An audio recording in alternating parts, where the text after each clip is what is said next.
Season is not done. And there it goes. High in the air. See you later. Game over. Tonight, they close out the home schedule on Masson.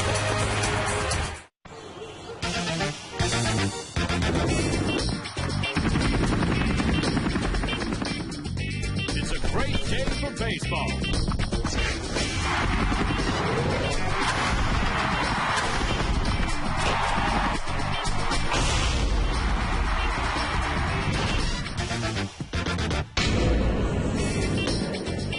Welcome to Nats Town. So far, so good on the weather. We'll keep our eyes on that.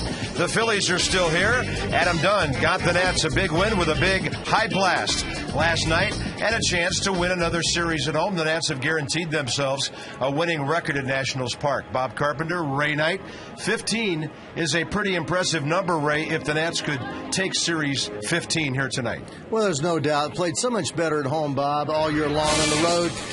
Pretty weak record, but 41 and 39 at home. And we just got great pitching, good defense all the way around, had big two-out hits, home runs late in the game, contributions from everybody. It's been an exciting year really watching these young players grow. The Desmonds putting up numbers, Espinosa coming up late in the year, Bernardino showing you he's a big league player, the big Adam Dunn late home runs as he's hit 38. So it's been a fun year overall for this ball club, especially at home. Now if the Nats could do something about the 4-17-4 on the road, they'd really be in business. Let's talk pitching tonight.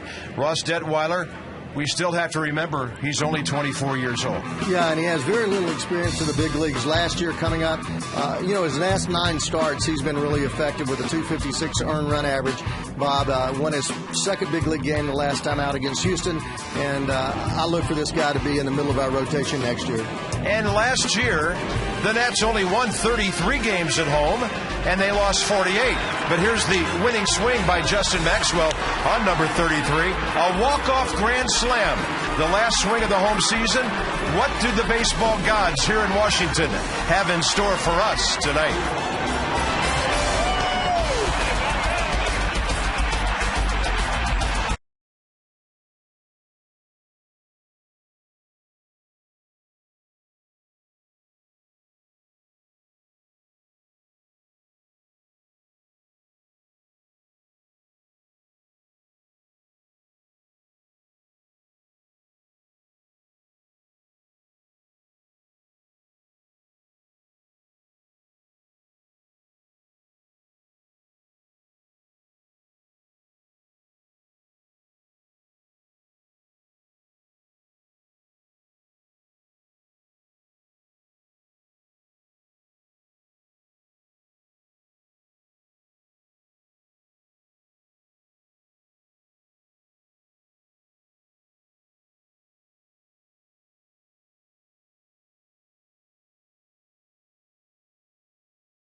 Rethink possible.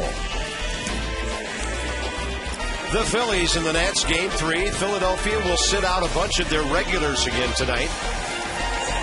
They've already clinched home field in the National League. And Jimmy Rollins is in there. So is Shane Victorino. And he's doing a good job when he's batting right-handed.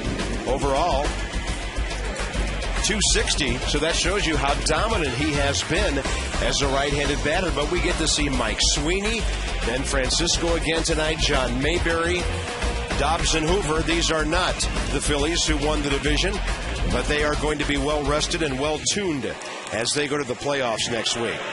Ross Detweiler, 4 career games, 3 starts against the Phillies. He's 0-2, but a solid 3.86 ERA. PNC Bank scouting report shows you the keys to Ross Detweiler achieving success tonight.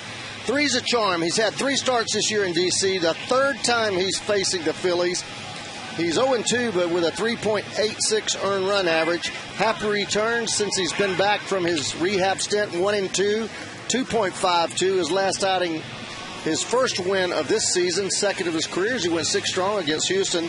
Down the stretch, his last 8 big league starts going all the way back to September 17, 2009. 2-3 with a 2.66. So, Bob, he's pitched exceptionally well when he's had a chance to start up here.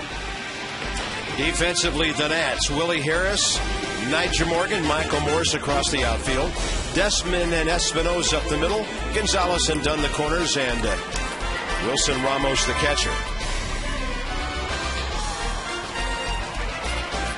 6-year veteran Ed Hickox has the plate. Field and Culbreth, Todd Tishner, and Gary Cedarstrom on the bases. Jimmy Rollins leads off. He had 3 at-bats last night. A couple of ground balls and a base hit, and Charlie Manuel pulled him. And Detweiler misses up and away, underway at 7:06. Rain in the area has been all day, and a very cool 66. Rollins will pop it up right center. It's tailing back to Michael Morse. And Detweiler gets a fly ball out to start the game. Adam Dunn wearing out right-handers since the 1st of August. Joe Blanton, well, Nationals Park wears him out. 8.06 ERA. And the Nats bullpen, best franchise numbers in 10 years. Actually, 20 years. That's very impressive. Way back to 90. 3-3-4. They've been our strength all year long. Wilson Valdez, the usual shortstop when Rollins is hurt. Chase Utley has the night off. He's playing second base, hitting .257. So you look at the lineup. Ryan Howard not in there. Ibanez, Utley, Polanco, and Worth. It's about half of an all-star team sitting in that third base dugout tonight. And it's a 1-2 count to Valdez with Victorino on deck. Hey, the Nats don't care what the Phillies lineup is. They want to win a ball game here and get a little closer to 70. Well, Rick's talked about that. You know, you're not happy with 70 wins, but it'll be a 10-game, 11-game improvement. And it's a big improvement. The ball club, no doubt, better than any club that has been here. Tapper to short. Desmond on the charge and on the run. Perfect. 2 outs. In the 4 years that I've been broadcasting for the club, what you're going to see from Ross Detweiler is a guy that gets way on top with his fastball. There's not too many guys in the league that is more over the top. High 3/4 delivery. Good fastball, 90 to 92. His breaking ball is 1 to 5. Not straight down, but big breaking ball. More curvage type, and then the straight changeup that fades a little bit. Not as much as Atlanta's changeup, but more of a straight change. Strike to Shane Victorino. And Bob, you mentioned last night throwing downward in a downward action, downward plane at 6'4". This guy right on top, extends his arm extremely well. And Victorino swung at a ball. Adam Dunn has it. Great first inning for Detweiler. The Nats and Blanton coming right up.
League in hitting, 12th in runs, 10th in home runs.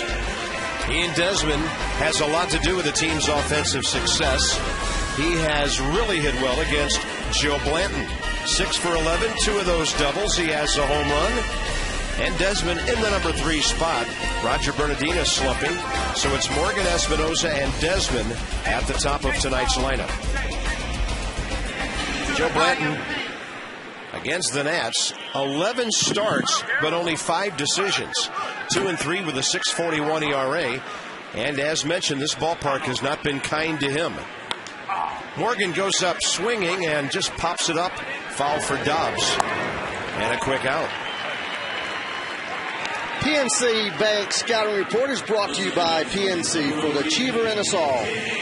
Joe Blanton coming on strong, 5-1 with a 3.59 in his last 10 starts, and the Phillies have won 9 of those. Not a walk in the park. In his last 8 outings, he's only averaged 1 base on ball per 9 innings, so he's throwing a lot of strike. Deep 6, 21 of his 27 starts have been of the 6-inning variety. 9 times he's gone 7 this year. Espinosa hitting .233.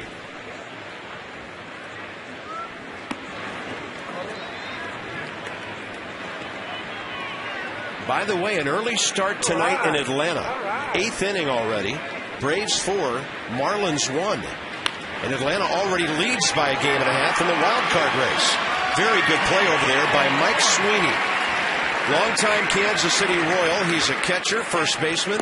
He's had a lot of back problems in recent years. He's across from Dobbs on the Phillies defense with Rollins and Valdez up the middle. Shane Victorino flanked by Ben Francisco and John Mayberry, and Paul Hoover, the catcher, a former Florida Marlin. But Sweeney played it beautifully for the second out. Jimmy Rollins, they're just getting him back every day a little bit more. And here's Ian Desmond hitting .274. I guess the one thing about Rollins, how much live pitching he'll be able to see before the playoffs get here, because you see the best of the best starting next week. Desmond pops it up. Both pitchers with very quick first innings. Detweiler and Blanton go 1, 2, 3. What do they think? A storm's approaching or something?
Jim Riggleman not joining us live tonight, but we sat down with him this afternoon for some looks at the season.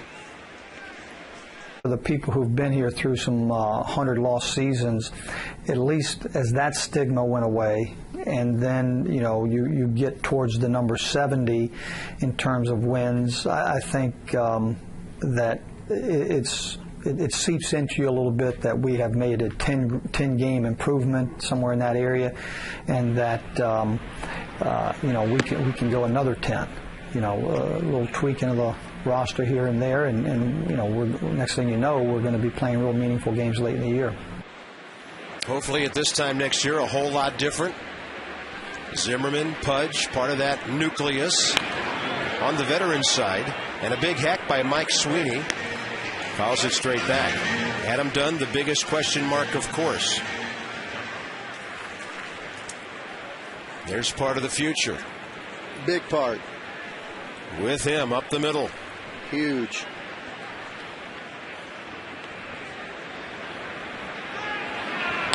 Off-speed pitch, and Sweeney reaching for it. Mike Sweeney hitting .234 for the Phillies in 23 games. He made 5 All-Star teams in the American League. And was one of the best players in that league until back problems got him a few years ago. He's always been a great hitter. Not just fastball. He's just a great hitter, period. That's pretty well hit. Heading for the bullpen. Phillies lead 1-0. Mike Sweeney second as a Philly, and his 8th of the year after coming over from Seattle.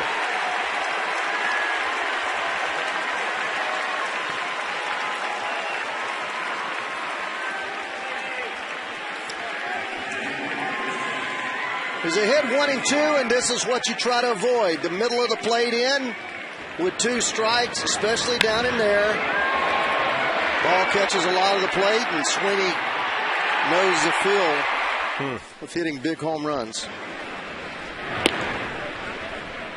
Just too fat a pitch. There was one time early in the year, a couple times early in the year that we spoke about throwing too many strikes. That ball well hit by Francisco. And the Phillies are going back to back.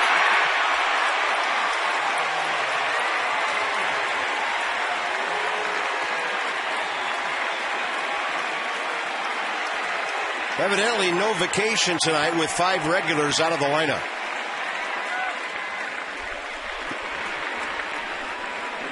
Ben Francisco's 5th of the year. Let's take a look at this one. They want it away and right down the middle of the plate. You're just not going to get by with those type pitches in the big leagues. And Ross has pitched extremely well, but he'll learn. He's learning quickly right now. But what I was about to say, Bob, is that when I talk about throwing too many strikes, I'm talking about when you're 1-2, 0-2 in the count.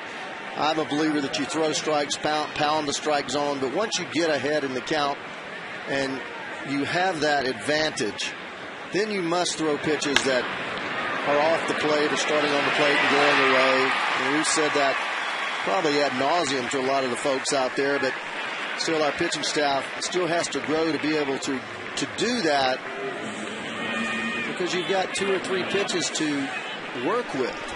And to throw the ball down the middle of the plate, 1-2, just more of a mental mistake than anything. Russ Detweiler had given up 1 home run in 25 innings, and he gives up 2 in 2 consecutive hitters. He faces left-hander Greg Dobbs. Hitting .185 is the third baseman.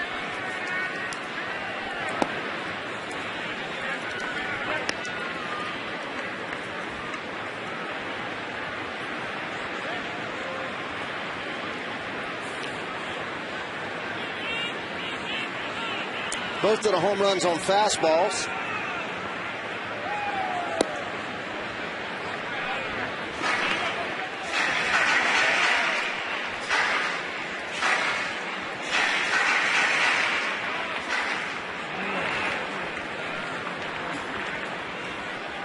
Dobbs, even though he doesn't play a whole lot, 5 home runs on the year. And he'll hit one out to center. Niger Morgan just short of the track for the first out.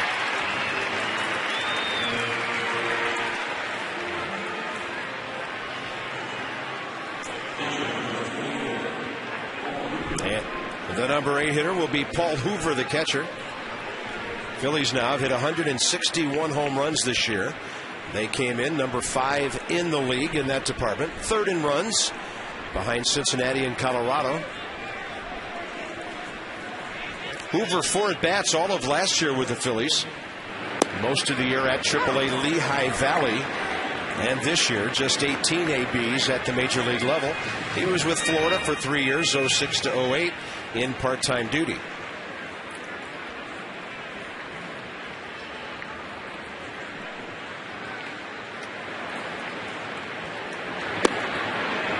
And Detweiler with a changeup missing. Counts even 1-1. Well, maybe I ought to lay the stat of the night on you folks and on Ray before they score any more runs. The Nationals, as of last night, have a lower team earned run average than the Colorado Rockies, featuring Ubaldo Jimenez and a ball club that was in a pennant race until about 5 games ago. Nats gave up 1 run last night, and the ERA's been hanging around the 4.10, 4.15 area for the last couple of weeks. 4.14 coming in. That struck me as odd, Ray, based on all the talking baseball has done about Colorado's pitching this year.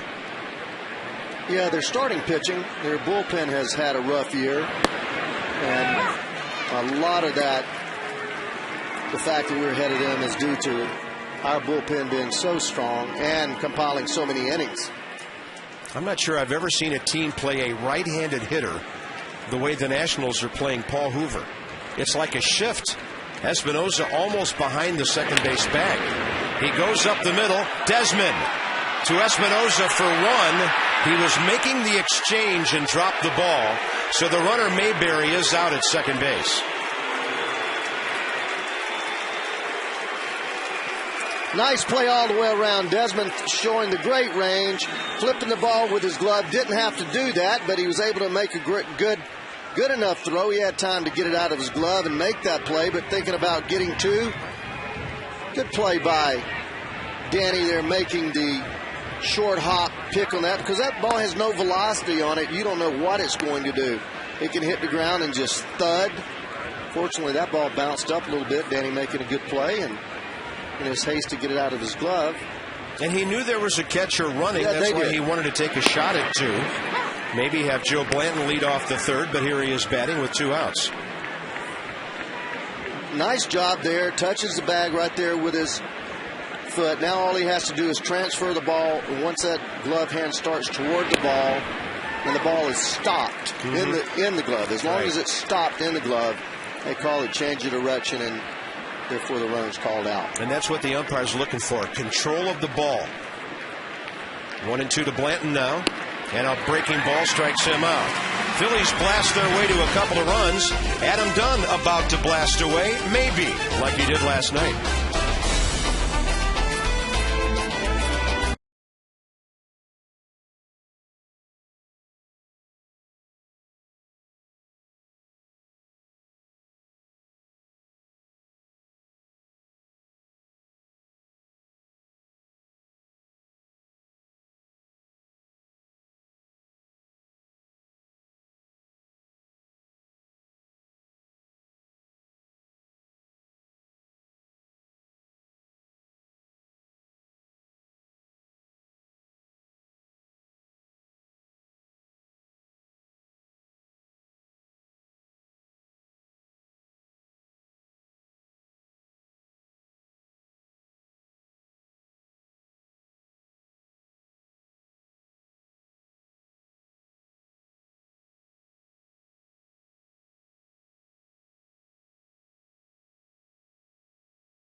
Call for the Luna double Get your second room of flooring free, 877-241-LUNA. Here's what the Nats thought they were getting when they signed Adam Dunn. His career averages for 8 years on the left. What he's done here. Home runs are up, as are the games, the RBIs, the batting average, the slugging percentage. Only thing a little less frequent, the at-bats per home runs. But Ray, he has been more, at least on a statistical basis, than what the Nats were hoping for. I don't know what the Nats were looking for if they're not pleased with what Adam Dunn has produced. As consistent as any player in the game, certainly his numbers growing as he gets farther in his career. 266 is the highest he's ever hit. He's eclipsed his doubles this year. The most he ever had coming in was 35. He has 36 home runs, right at his 35 average, but 40. And that's including the 1 year where he hit 18 home runs. So, but he has put together another year, and just, you know, you get the same thing out of Adam every year. The 100 RBIs, the 40 home runs. And last night, they called it an atom bomb because this ball was hit so high that it may be the only ball that we've seen this year that got higher than our booth and ended up in the upper deck. And an off-speed pitch. Is it strike three? Seems to be some doubt. Now they throw the ball around. Looks like Adam Dunn was not aware there were 2 strikes. And he fouled a couple of balls off, didn't he? Yeah, he just doesn't believe that this is a strike. And it's such a big curveball. I mean, that's a yacker. That's a 12-6 straight down curveball passing through the strike zone, right at the bottom of the strike zone. And I think that he may have gotten confused. He did swing at a couple pitches. Ed Hickox called him out. 4 in a row for Blanton to start the game. And here's Michael Morse. Well, it was definitely a strike. That ball passed from the top of the strike zone to the bottom. But it was like, I don't know what he was thinking. Almost as if he thought that there was only one strike.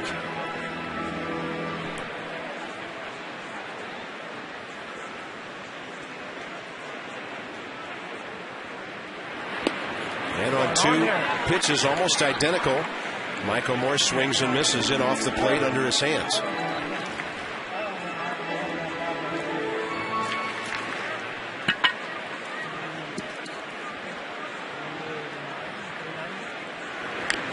Has to hack. That's close enough on 0-2. Michael Morse 2 for 6 with a home run against Blanton in Philadelphia. And that was the one that gave the Nats a good feeling about that Sunday afternoon game before the disastrous bottom of the ninth. He jacks this one foul, hooking into the seats, and caught by a fan in the first row, flashing some leather tonight. Similar to the pitch he hit for a home run, but the home run was a fastball inside part of the plate that he inside outed. That ball a changeup, 82 on the inside part. Blanton with the fastball, big curve, short slider, and changeup. And the 0-2 is outside. Michael Morse, 6 home runs in parts of 5 big league seasons, most of that with Seattle. 13 this year. He's 28 years old. Spring training will be very important for him. He gets jammed on that one. Skied right field line. It looks unreachable. And Sweeney unable to get there. Mayberry not even close.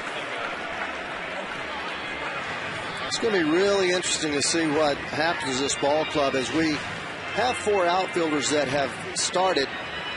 When you look at Bernardina and Niger, Morris and Willingham. Ray, I think the one thing the Nats were not counting on, though, was Roger Bernardina hitting 167 in September. Yeah, they're going to have to. It's not going to maybe cost him his job, but they were looking for a lot more than that. Well, they were looking for what he gave them for May to early August. Yeah. You know, the home run power, the great defense, the speed, and a consistency, because he was around 280 all year long. And then he nosedived and just hasn't been able to get it back here the last 6 weeks.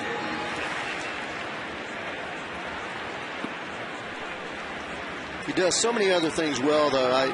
He'll be most probably a part of this ball club. I know until probably maybe the last 3 weeks, the talk was he was going to be an everyday player. And nobody said anything different to me, but just hasn't been able to make the adjustment the second time around the league, or third time around the league. Michael Morse having a pretty good at bat after it went 0-2 quickly. But you figure Niger's going to be in center field because you've got to have a leadoff hitter. And Niger's going to have to improve upon his own base percentage. That is, other than a #1 starter, in my opinion, the thing that the Nationals need most is a leadoff hitter that can get on base in front of all those big bats. And Morse will take this into double digits on the pitches with 1 out in the bottom of the second. And then you figure Josh Willingham's bat, with the kind of year he was having this year, still second on the team in RBIs. Or maybe Desmond has passed him. I know he had 60. Let me check that out real quick. You talking steals? No, RBIs. Oh, yeah. So, yeah, 64 Desmond. Desmond 64. Zim is #2 behind Adam. And Josh has been out for, 7 weeks now. Well, Joe Blanton's now made 22 pitches in the game, 12 of them to Michael Morse.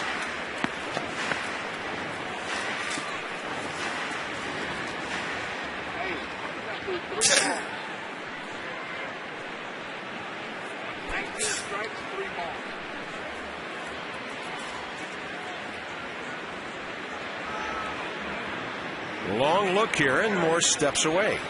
Getting time from Ed Hickox. Josh in 370 at-bats, 19 doubles, 16 home runs, 56 RBIs. Desmond has 64 RBIs and 507 at-bats. Adam with the 103 and Zim 85. So Desmond in third now. But thinking Josh Willingham will, if Adam is not retained, I would imagine they're going to go out and try to find a bat to play there. And then you've got the 4 outfielders will be 3 guys starting that we've mentioned. Michael Morse, quite a battle. 13 pitches, he strikes out. 2 in a row for Blanton, and Willie Harris will be the hitter. And Willie Harris has taken this pitcher deep this year. Willie 5 for 13 with 2 career homers against Blanton. He threw in the fastball up and out over the plate. Willie, generally more of a low ball hitter, covered that ball really well in that ballpark and flew out of there.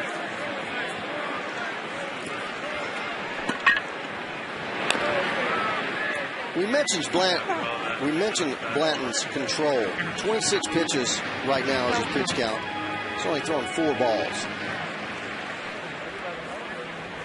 And he'll give up hits. Opponents batting .294 against him. He's given up 26 home runs.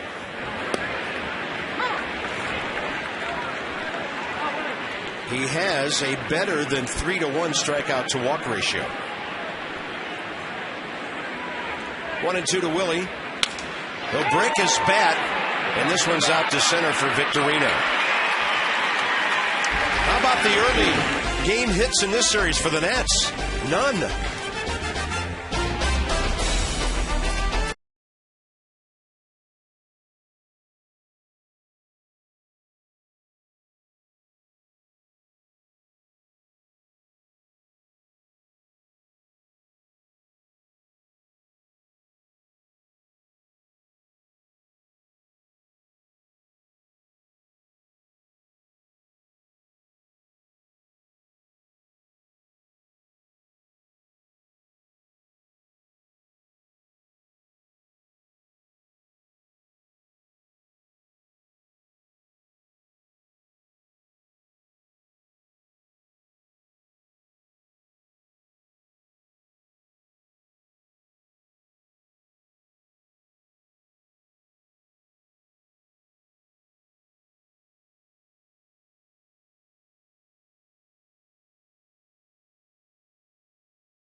those who do not. As great as our bullpen has pitched throughout the year, we've got to pitch a little better in the starting rotation. You know, the clubs who make significant improvement from year to year, or the teams who are competing for the playoffs year to year, regardless of what's going on offensively, their starting rotation is usually amongst the top 4, 5, 6 in the league, and that's why they're competing for those few slots in the postseason. Precious few. Pitching gets you there. And Detweiler trying to turn his night around here after giving up back-to-back homers and a single in the second. He faces Jimmy Rollins. Popped him up to short right field first time. As we're talking about the ball club moving on to next year, Bob just mentioned the outfielders, and I think the biggest thing there is to come up with a leadoff hitter, and you know, certainly Niger has been able to do that in the past. You look at his stats, Niger, 370 on base percentage throughout his career. And a bouncer for Espinoza. Jimmy Rollins now 1 for 5 the last 2 nights. And then this year, just right under 320, and that's not going to get it done. Then you look at the middle of our lineup. I think we need another bat. You lose Adam Dunn.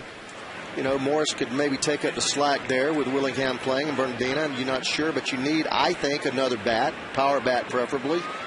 You lose Adam, you're going to need one of those guys, Morris or Bernardina, to step up and be a factor all year long.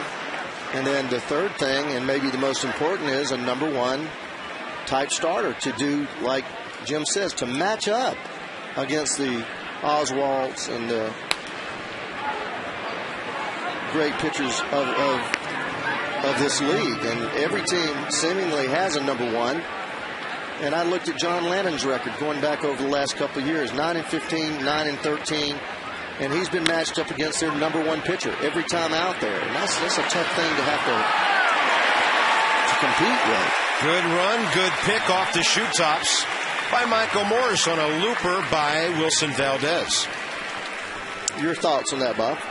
Absolutely. I mean, you've taken John Lannon, who is still a pup, and not really considered at any time, Ray, during his minor league career, your top prospect in the organization. And John's had to go out and start on opening day a couple of times, and he looks up and he's pitching against Roy Halladay and Roy Oswald and the other good pitchers in this division. You bring up a good point. You're not going to match up 3, 4s, and 5s against 1s and 2s and come out on top very often. The Nationals need to do it to address that. And I think one of the big questions about the pitching, with Steven Strasburg more than a year away, do they go out and try to sign a number 1 or a number 2 guy for next year? How long can you afford to wait before the fans say, well, when's it going to happen? Or is it going to happen? Well, the top of the order, no problem for Detweiler. He gets Rollins, Valdez, and Victorino in short order again.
Place a deposit on 2 new 2011 season tickets, and you get 2 season tickets free.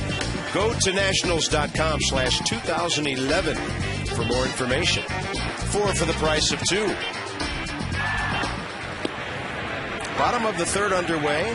Wilson Ramos 1 for 3 in the series, and he faces Joe Blanton, who throws a strike. How about this? 29 pitches, 25 strikes.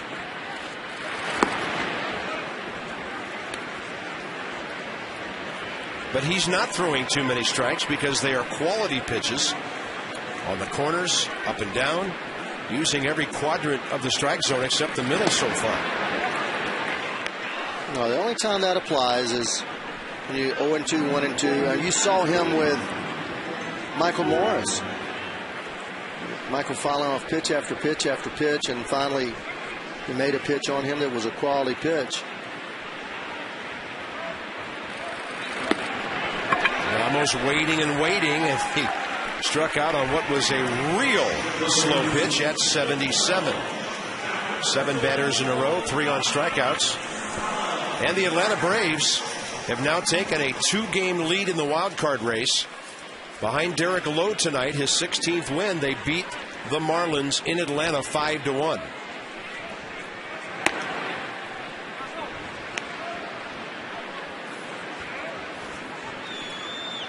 That's Atlanta's 90th win of the year. Gonzalez, fair ball. Greg Dobbs, excellent play. Phillies backups coming up big tonight. 2 outs. Gonzo hits this ball hard, and Dobbs showing a lot of range for a guy that never plays and very good reactions. It's not an easy thing to do when you're coming off the bench. Probably as hard as getting a base hit as a pinch hitter coming in and playing defense effectively when you're not out there very much. Here's Ross Detweiler, who pitches left-handed, hits right-handed. 0 for 6 on the year, 1 for 25 career.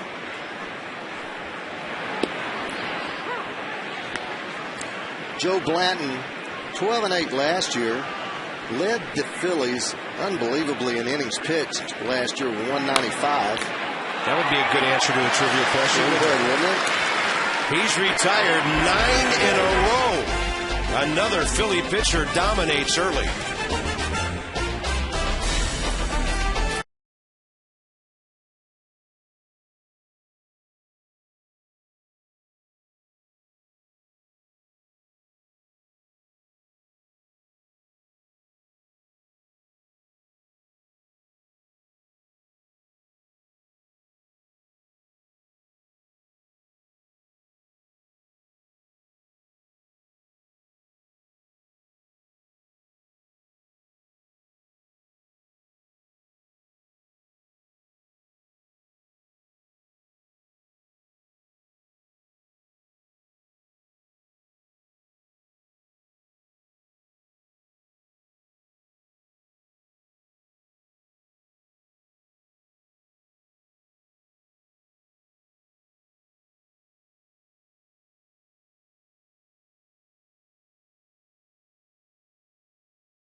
Of the games in this series. Joe Blanton shutting down the Nats, throwing almost all strikes. Mike Sweeney a homer. Ben Francisco goes back-to-back 2 innings ago.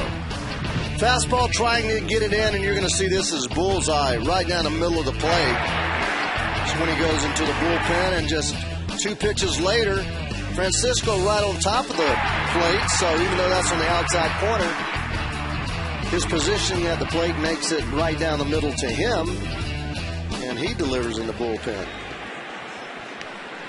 So here they are in the fourth.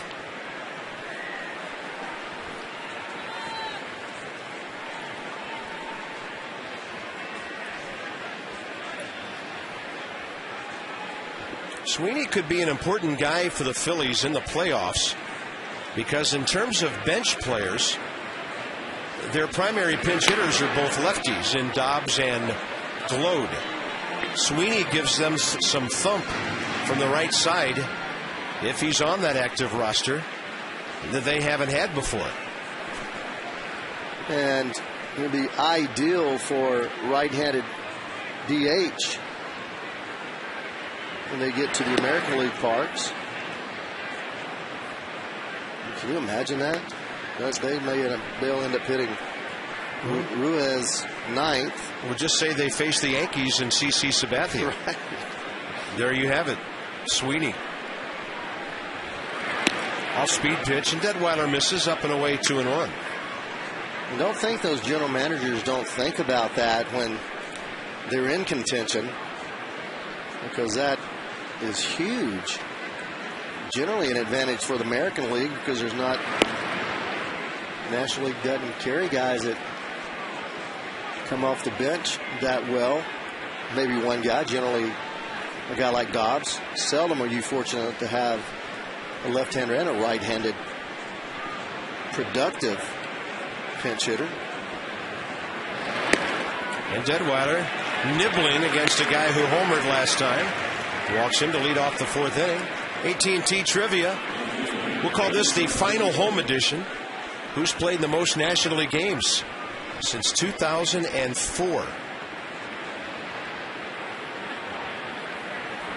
You know, I probably would have said Jimmy Rollins. And maybe he still has, despite his recent injuries. Francisco jacks one up the middle. That ball almost overpowered Niger Morgan, who was skipping at him so quickly. 2 on, 2 out. Pardon me, 2 on, none out. And the 4 and 5 hitters murder on the Nats so far. So you're talking 204. You're going back 6 years. So yeah, because Jimmy Rollins had a couple of years where he played every game. But he's missed 80 this year, so that's going to knock him off the list. Or will it? Or will it? I know Adam Dunn plays every day, buddy. That might be the answer.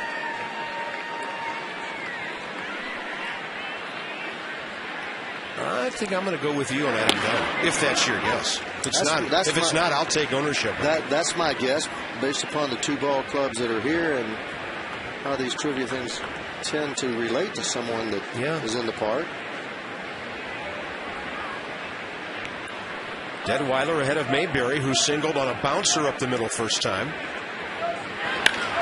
That ball is hammered to the red seats, and the Phillies lead 5-0.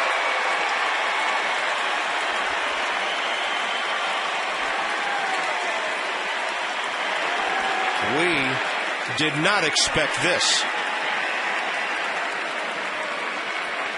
I don't think Charlie Manuel did either.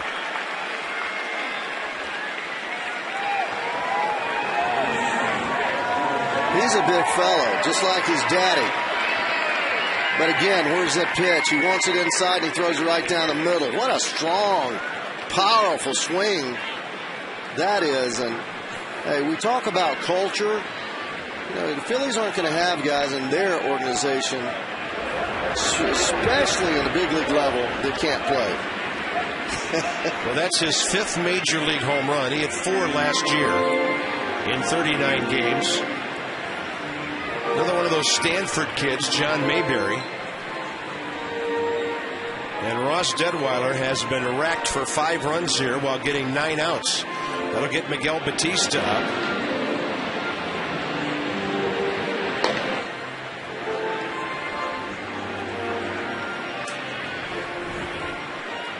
All right, quick answer coming, Ray. Might be a good sign.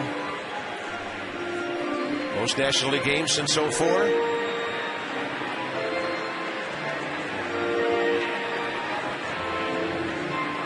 Ta-da! Yeah. Well done. Your late night work is paying off. Getting better. Better, baby. Ray Knight burning the candle at both ends with late night research. Here's Dobbs 0 for 4 coming into tonight. Fly to center. His first time up.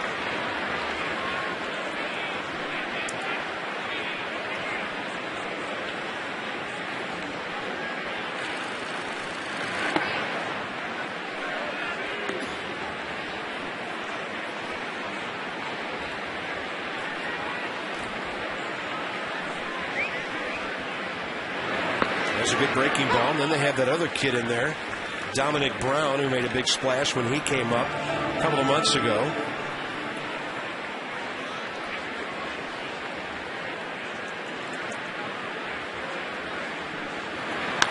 And that ball's up the middle, perfectly placed. A couple of the balls they haven't hit hard have been bouncers through that big hole up the middle. But they sure have hammered some others. And the Phillies now have collected 6 hits. Good curveball, hits the top of it. It seems that right around home plate is a little harder, this home stand, than it has been and other times this season, because that first bounce has gone out there about 90 feet.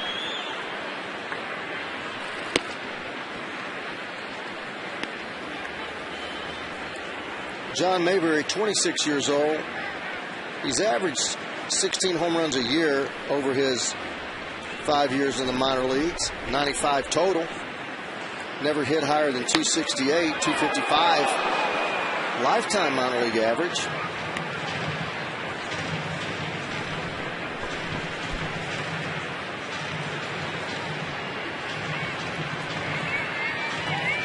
Paul Hoover, bouncing ball to short. That one shuffled by Desmond to Espinoza first time. I find it interesting that a player who came into this game with 18 at-bats this year has a very different scouting report on where to play him. I know it. How do you get a trend out of 18 at-bats? You don't. My good friend, former manager, buddy Davey Johnson, always said you had to have 150 minimal at-bats to be able to have a trend. And Detweiler was pitching Hoover away there. Gets him to reach and strike out. It'll be Joe Blanton coming up now with 1 out in the 4th. But what can influence that is a guy like Trent Jewett, who has had these guys in the minor leagues and seen them play so often, just say, this kid is a dead pull hitter. I've seen him. Just takes one guy that's real strong in his opinion when no one else knows him.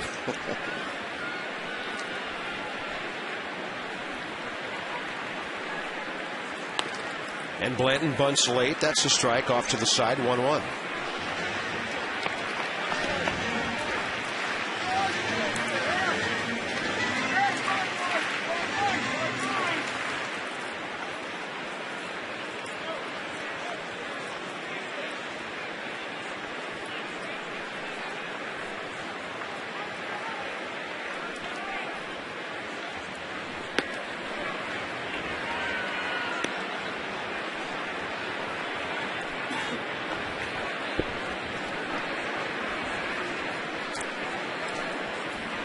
Jimmy Rollins getting ready for another at bat. And a 2-1 pitch to Blanton. And a nice hard bunt to Adam Dunn, forcing a play at first.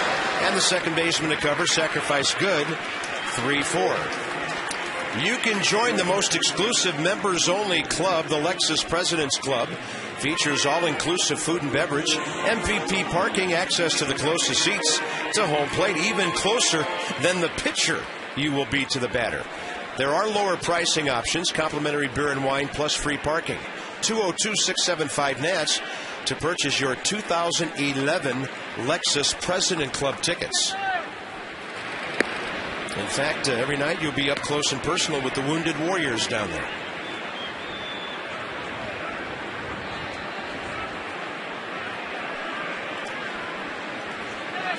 So Greg Dobbs down to second base with 2 outs. Jimmy Rollins the hitter.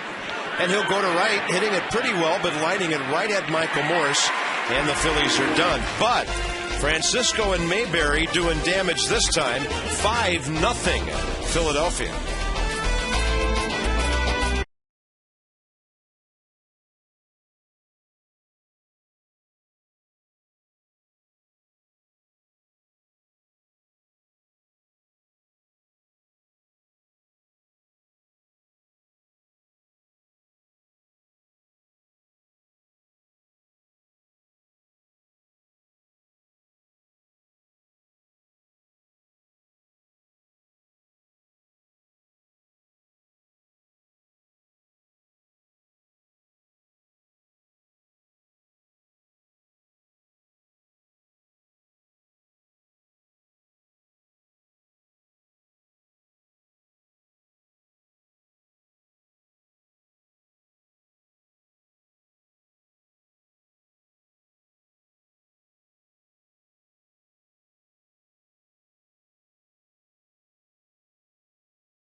For 2010. What do you think, folks? Well, there's your answer. He was out of it before they got to the turn. And the great finisher, the great sprinter, Abraham Lincoln.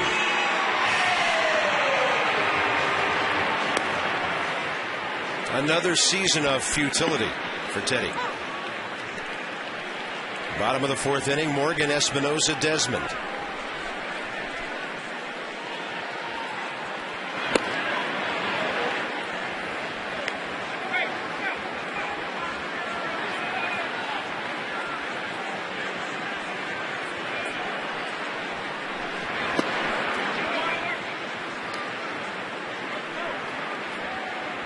Niger, first pitch of the game he saw, popped up foul to third baseman Greg Dobbs.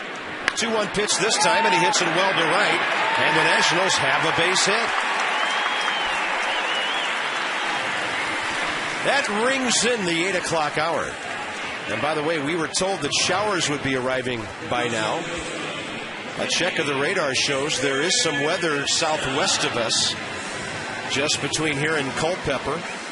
Maybe an hour away, if that. And there are some green areas on the radar moving this way. Ball game is in the bottom of the fourth inning. Espinosa is next. And the Phillies lead 5-0 here on the last home night of the season.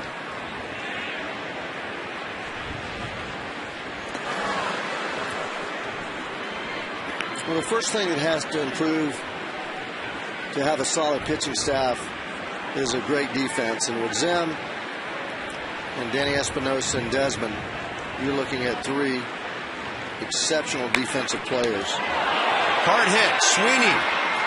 The ball hits the runner, and Niger will head for third. Nats get a bit of a break as Sweeney picked it beautifully and then hit the runner with the throw. They'll have to assess him an error. Second ball that Danny has hit very sharply. He hits this ball as hard as you can hit it. One hopper. Sweeney, defensive like a hockey goalie, comes up with it, just steps on first, and then just has nowhere to go because he threw right down the path where that runner is. You're not going to be able to make that throw if you don't make an adjustment left or right to clear that throwing lane. Desmond smelling an RBI. Niger's at third base with one out. Ian has driven in 64 this year. Any kind of ground ball by the pitcher will score him. In fact, the middle infielders playing deep, and for the most part, so are the corners. 5-run lead. Phillies will concede a run to get an out. 2-0, and there it is, up the middle. A run scores. Desmond has driven in his 65th run of the year. That's really good production from a shortstop. His first year, learning the league. Just think he adds 10% of that every year. He'll be at an 80 RBI man before you know it.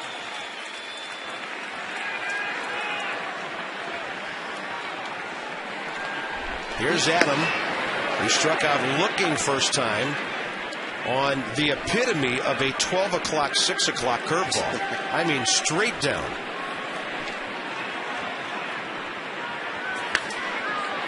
Fights that one off, it'll get out of play.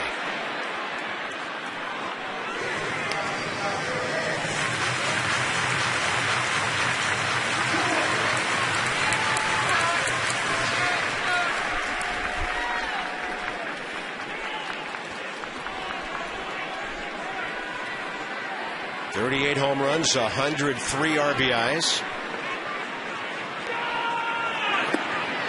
Gets him down and away. Change up, yeah.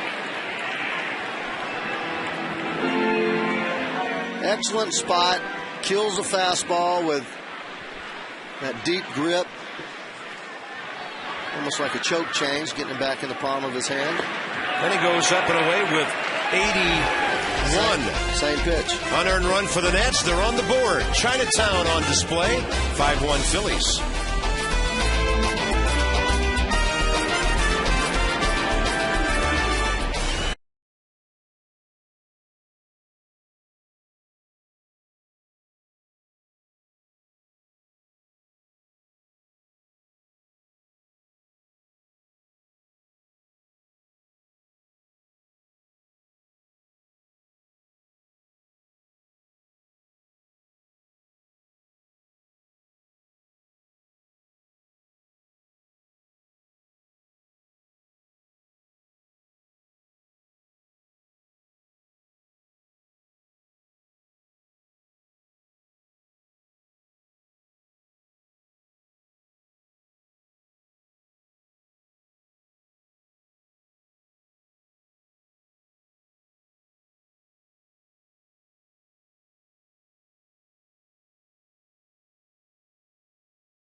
Ball game, so trying to find out some things about young pitchers too can be dicey late in the season.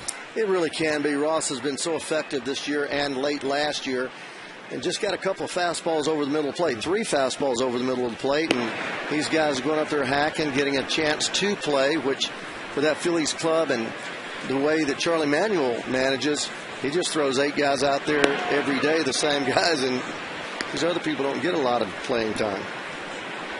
Yeah, these guys aren't in the lineup to walk tonight, are they? No, sir. Wilson Valdez 0 for 2.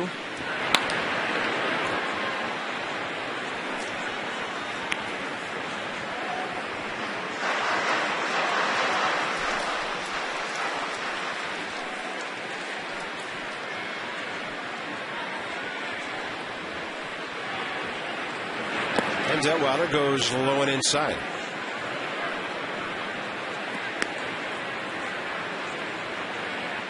He has the ability to pump up a little bit now. That's 93 miles an hour. Change up. Second time he's walked a leadoff guy. The TV schedule for the upcoming games getting shorter and shorter. Day games Saturday and Sunday after the night game Friday in New York. Jordan Zimmerman, Pat Mish on Friday. Yudesky Maya against a met-to-be-determined on Saturday, Levan Hernandez and Mike Pelfrey. The final day of the season matchup at Citi Field. Ball game number 159 tonight.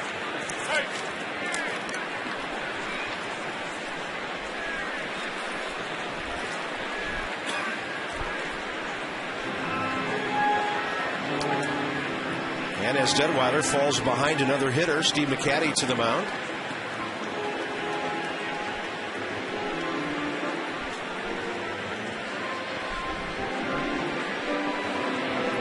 Miguel Batista, he was ready last inning. Didn't take him many to get ready again.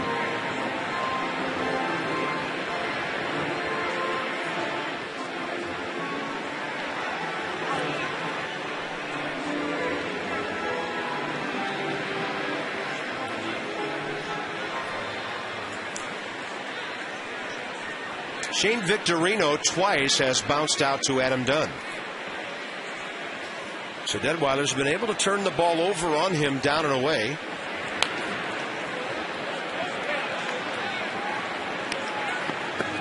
Shane never hitting under 280 in the big leagues, 284 coming into this year. This shows you how numbers can be misleading. The 259 batting average that he carries right now, it doesn't mean anything. He has these 68 RBIs. He's never driven in more than 70. Morris in a hurry, and Espinosa gets out there. That kid can play some defense. He has amazing range.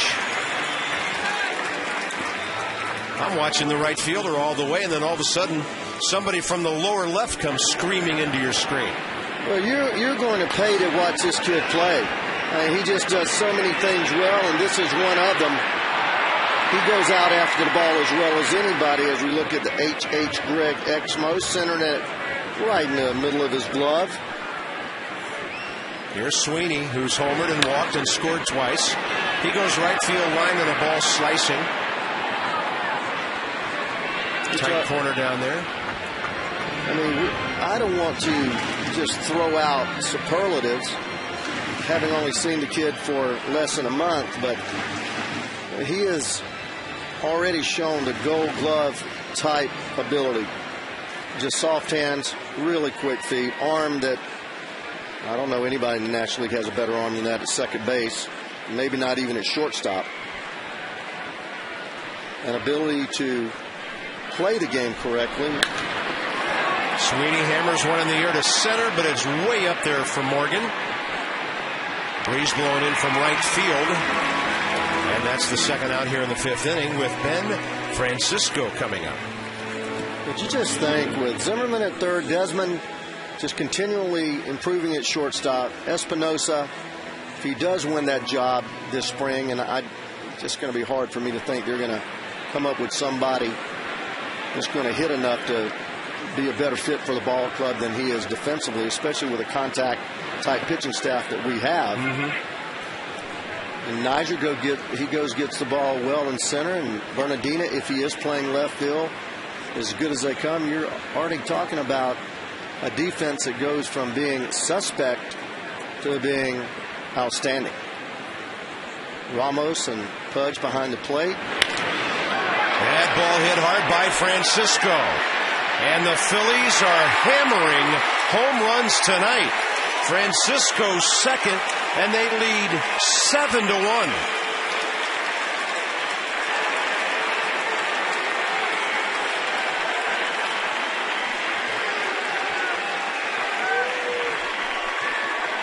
Well, if you're a pitcher, pitching coach, or manager, you don't want a young man's season to end on a note like this. That's almost the same pitch he hit a home run on his first at bat. It was on the outside part of the plate.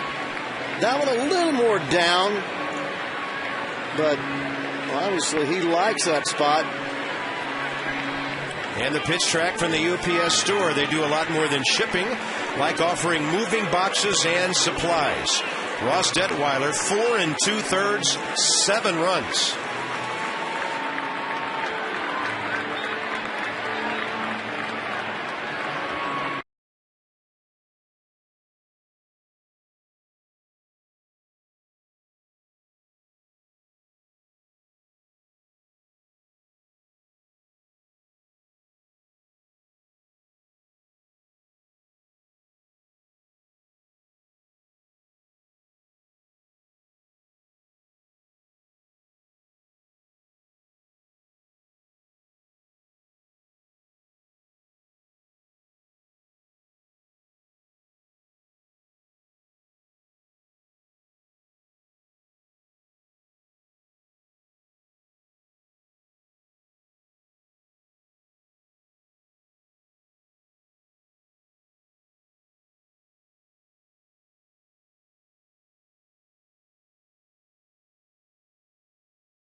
Best television crew I've ever worked with. The men and women of Masson. We're going to miss them dearly when we go to New York this weekend and during the off season. So our thanks to our Chip Winfield producer-led crew. You guys and ladies are awesome, and we will miss you, and we appreciate what you do for us every day. They make it easy for us, don't they, buddy? I tell you. As Chip tells us every night. Nice try, guys. Nice try. Actually, I tell him that. They know what we mean when we say that. And here's Mayberry, who homered last time. Batista goes after him, gets a strike. I'd like to wish our very best to our director, Doug Yalacki. He's had to tend to a couple of family matters this week and will rejoin us in New York this weekend. We want Dougie to know that we've missed him and look forward to finishing the season with him in New York. Mayberry 2 for 2, a base hit and a 3-run homer. Batista just missing away, 1 ball, 1 strike.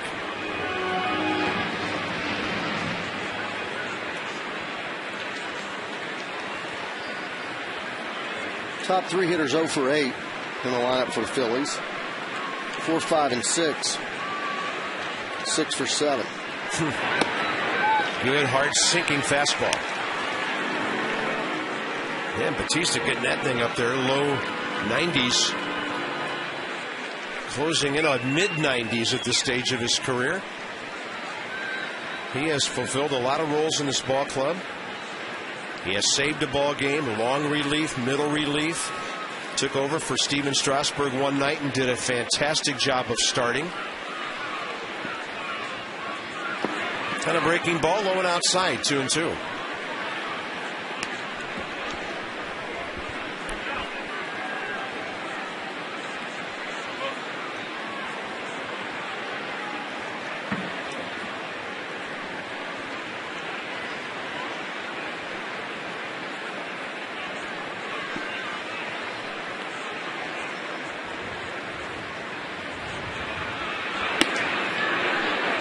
Man, he is bringing it. Batista, 97. What's the last time he pitched? He might be feeling pretty strong. Last appearance Monday against the Phillies in a third of an inning. He looks like he hasn't pitched in a week, and his arm is just lively. And a 3-2. Ground ball to short for Desmond. Phillies score again with a Francisco homer. The Nats are down by 6. Michael Morse, bottom of the 5th inning. He's 0 for 6 in this series. Big, strong guy who's had a good year. Harris and Ramos to follow.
New York City. Citi Field, Friday, 7 o'clock. Masson HD. Over 300 here. And left-hander, Pat Mish. 5 starts, 5 reliefs. Appearances this year. The rookie's 0 for 4. And Jordan Zimmerman won his last start against the Braves. 5 innings, 3 hits, a run, 5 strikeouts. But he brings a .576 ERA that he'd like to lower against the Mets on Friday night. And a record of 1-2, 630 Nats extra from the Big Apple this Friday, final weekend. Nats, by the way, are 8-7 against the Mets this year, 4-2 in New York.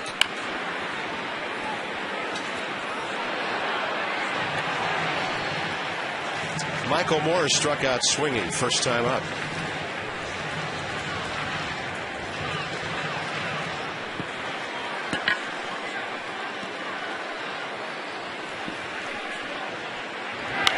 He gets jammed and pops it up right side for Mike Sweeney. Nationals one hit. Man, this has been some series. In the first 5 innings of the games in this series, the Nationals have a total of 4 hits.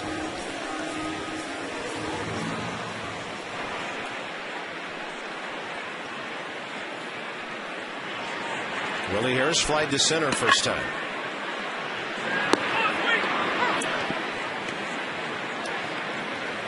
Well, you don't expect a lot with Halladay and Oswalt pitching, but Blanton is a guy that is their number 4 starter. The opposition's hitting 280 plus off of him. He gives up a ton of hits. Nothing overpowering. 89 miles an hour. The big curveball, a changeup. Just your basic, very average major league pitcher. We mentioned 12-8 last year, 8-6 this year, but he's on a run since the All-Star break. And Willie will fly one to left that Ben Francisco is tracking. 2 quick outs. But definitely not a man that low hits you. He gives up about 8 or 9 hits per 7 innings, 9 innings, almost 11 hits per 9 innings. Has struggled against the Nats during his career. Yeah, as I mentioned, 11 starts, only 5 decisions with a high ERA. A lot of times he's left ball games behind, and the Phillies got him off the hook. Yeah. In 171 innings, he's given up 200 hits. But the strength of him is just 39 walks all year long, 128 strikeouts. So that's right at 4-1, 3-1, right at 3-1. And he comes at you, throws strikes, let the defense work, and as you mentioned, Bob, lets that big Philly offense put up numbers. Prior to the All-Star break, he was 3-5 with a 6.41 earned run average. Since the All-Star break, 5-1 with a 4.04. In his last 10 starts, 4-0 with a 3.36. So he has pitched pretty well over this last month. And the Phillies have won 9 games in his last 10 starts. Well, they average almost 6 runs a game. You can give up 5 and you're going to win. Run support he has not lacked over the last couple of years since coming over from Oakland. His best season over there, 16-12 in 06, 14-10 07. He was 5-12 in 08 when the Phillies traded for him. He walks Ramos with 2 outs, and that'll get Alberto Gonzalez to the plate, his first walk of the night. And as Ray mentioned, very rare indeed when he walks a batter. Well, one more out, and this is an official ball game. You folks down in the Fredericksburg area probably have had some showers. There are some cells approaching Washington, nothing that appears heavy. And there's Kevin Mensch to hit for Batista if the inning continues. Colin Ballister throwing as hard and as well as anybody on the staff right now. Will pitch in the 6th. Or, if the inning ends here, maybe it's Batista staying on as Francisco slides to grab that one. Well hit by Alberto Gonzalez. The Nats strand their first base runner of the night. It's all Phillies 7-1.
Adam Dunn 0 for 2 tonight. The Nets are down 7-1. Debbie Taylor has the AFCIA sideline report. Visit AFCIA.org, the Association for IT Pros. And, of course, with the big walk-off home run last night. Now, Willie Harris says no matter what, Adam is pretty even keel. Here's more from Willie. One thing I like most about Dunner, he never changes. No matter if he hits 3 or 4 homers in a game, he's the same guy when he goes 0 for 5. When he started the season, he scuffled a little bit. Same guy that he was early in the season. He never changes. Willie, of course, appreciates having Adam as a teammate, and everybody in that clubhouse just loves his sense of humor, Bob. That he has, no doubt about it. It'll be the most interesting story of the Nats going into the offseason. Top of the 6th, Batista still in. Greg Dobbs the hitter. Ballister would have come in had the pitcher been pinch hit 4 in the 5th. Greg Dobbs 1 for 2. Paul Hoover and Joe Blanton to follow.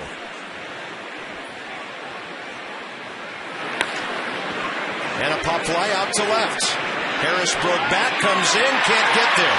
Gets a piece of it, and the hitter stays at first base. Great effort by Willie Harris.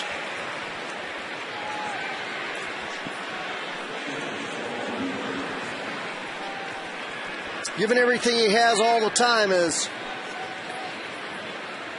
he has done during his tenure here.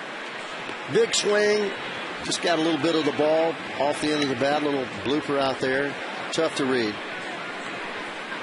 Phillies box score 4 through 6. Yikes.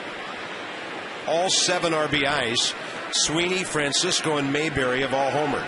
Francisco twice.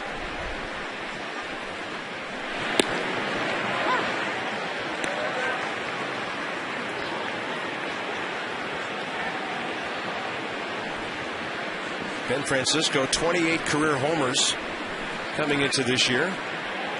And he's hit 6, including his 2 here.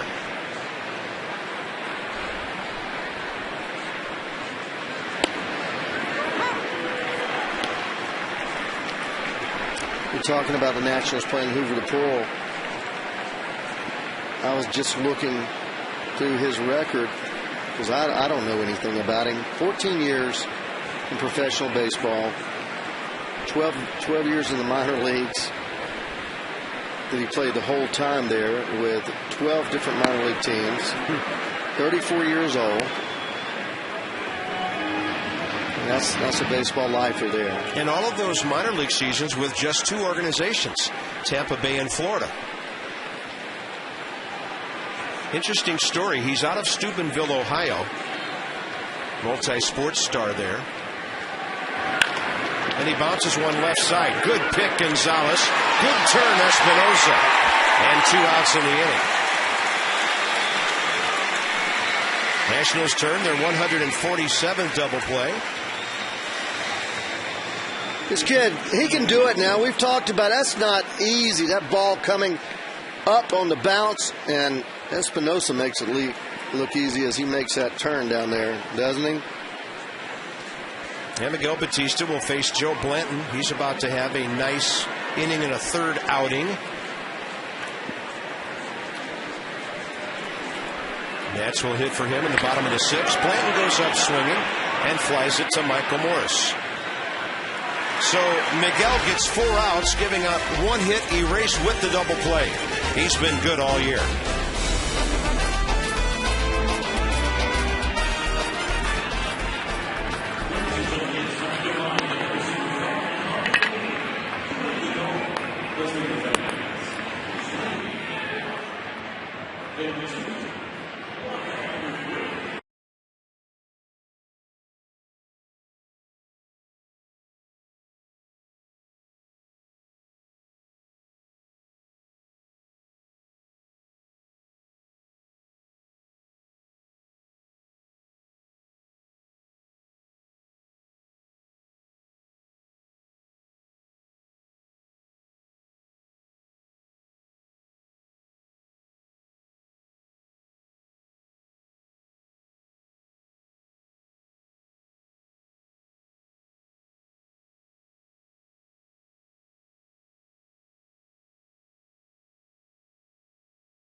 VIP World Series experience, compliments of Scott's. Beautiful green field here at Nationals Park. We'll miss seeing it for the next 6 months. Nationals box score. Very little happening here, Ray, for the third night in a row. You take away Adam Dunn's big swing last night, and we'd be talking about a serious drought.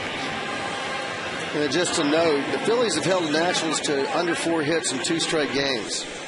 Since moving to Washington, the Nats have been held under 4 hits in back-to-back games just once. That's July the 28th and 29th of 2007 at New York, and have never been held under 4 hits in 3 consecutive games. Well, they only have one tonight. Will Nieves will get a pinch hitting appearance here. Will on the year, 32 hits, 204 batting average, 3 home runs, and 16 RBIs. This afternoon, Jim Riggleman did not discount the possibility of 3 catchers on the roster next year. But some of that may depend on your starters, which influences how many guys you have in your bullpen, which influences how many extra men you have in your dugout for position players. If you have to have a 7-man bullpen throughout most of the season, or at times an 8-man bullpen, you're not going to be carrying 3 catchers. No, I think that would be highly unlikely. We have, and our catchers all being right-handed hitters, that makes less sense. If you had a left-handed guy, you could always use him to pinch hit. But Jimmy Rollins playing a little longer tonight than he did last night. He throws out Will Nieves. According to the weather map, there are showers in the immediate area now. Over in Arlington, Springfield. There's kind of a U-shaped cell heading toward D.C., and right now D.C.'s in the middle of that U, so things are pretty much in the clear. It is an official ball game now. Nyjer Morgan is up now, bottom of the 6th, followed by Danny Espinosa.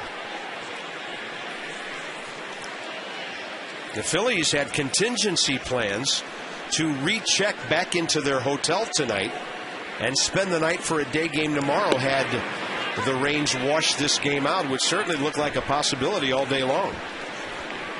But now they'll head to Atlanta, and the Nats will head to New York tomorrow. And Nyjer with a good swing. It won't stay fair. Hooking. He singled to right field last time up for the Nats' only run.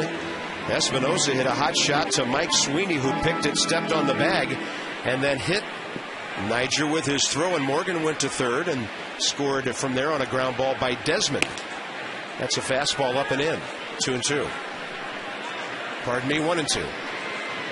Well, I mentioned earlier about the Nationals and leadoff hitting. This is a man that is capable of it. There's no doubt in my mind. After coming over here last year, ignited this ball club and was a catalyst. I mean, all of a sudden, on base all the time, putting pressure on the pitcher and the defense. 3-2 now. Started the year off in center field, not playing nearly as well as he did in the last part of last year, but has played well, very well the last part of the season, drawing a walk, drew 2 walks. Espinosa and Desmond, next 2 hitters. Jim Riggleman on the young middle of his infield. I'm very pleased with the way our middle of infield developed. You know, Ian Desmond really, I felt, played with a lot of energy and passion all year, so I wasn't surprised because of what he did last September and what he did in the spring, but really pleased that he stayed strong the whole season and gave us a good play at shortstop, and along with that, even though it was just for a month, the way Espinosa played with him there and that double play combination there was really nice to see. Jim Riggleman, our final Wired Wednesday of the year. We didn't go live to the dugout with Jim tonight. Didn't want to get in the way of him getting his work done on this final home night, but he was gracious enough to spend time with us this afternoon. No balls, 1 strike to Espinosa. He's pulled the ball to Sweeney twice. Both hot shots. Sweeney's not going to be able to reach that one. Niger will stop at second. And Morgan and Espinoza have swung the bats well tonight at the top of the lineup. 2 on, 1 out. He hits the ball hard now. He hits the ball like a number 3 hole hitter should hit it. Great extension, gets his hands working. Real simple swing, slight uppercut. As you mentioned, partner, 2 rockets his first 2 at-bats, and has hit several balls hard in the short time that he's been here. When he makes contact, he hits it hard. Desmond 0 for 2, and he looks at a breaking ball away.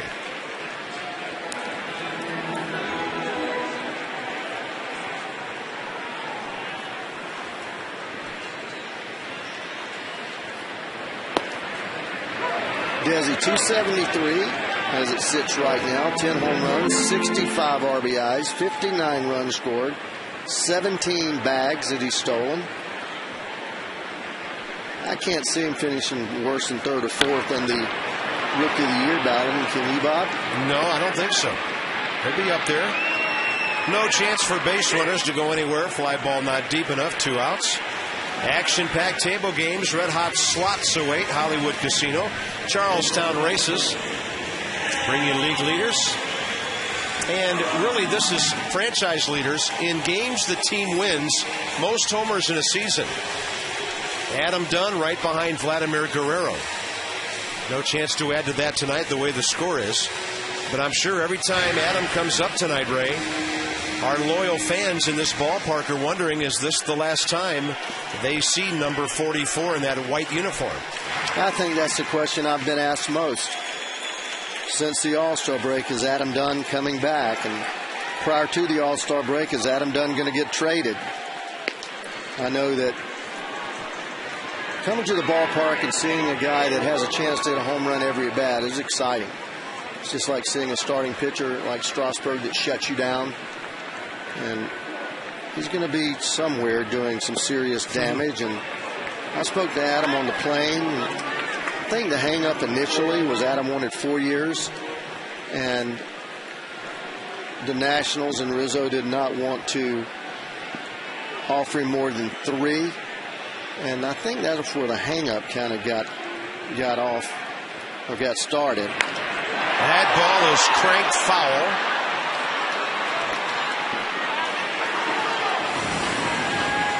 But if you compare Adam, I mean, he's going to kill you in arbitration. I mean, if he goes to arbitration, big numbers with the numbers that he has, and hey, they don't care about clubhouse presence, attitude, what you do. They just look at numbers, and there is nobody that puts better numbers up consistently. We already showed you the graphic.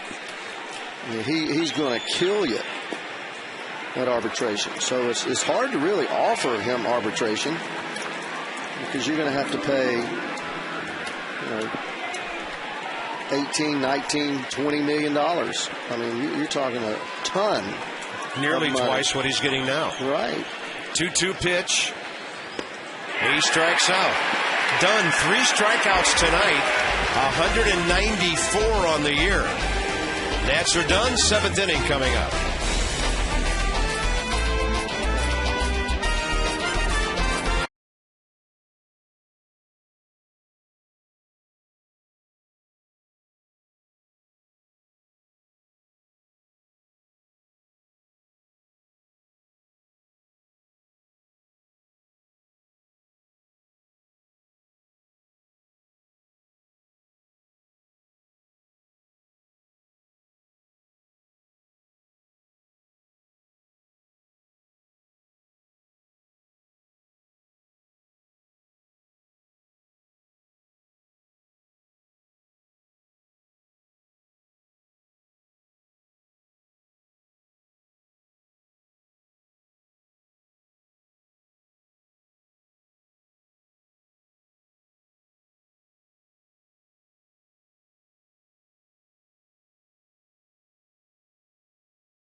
Cisco with a couple of homers, 3 RBIs, Mayberry a 3-run homer, Mike Sweeney has a solo. Phillies pitching and blasting tonight.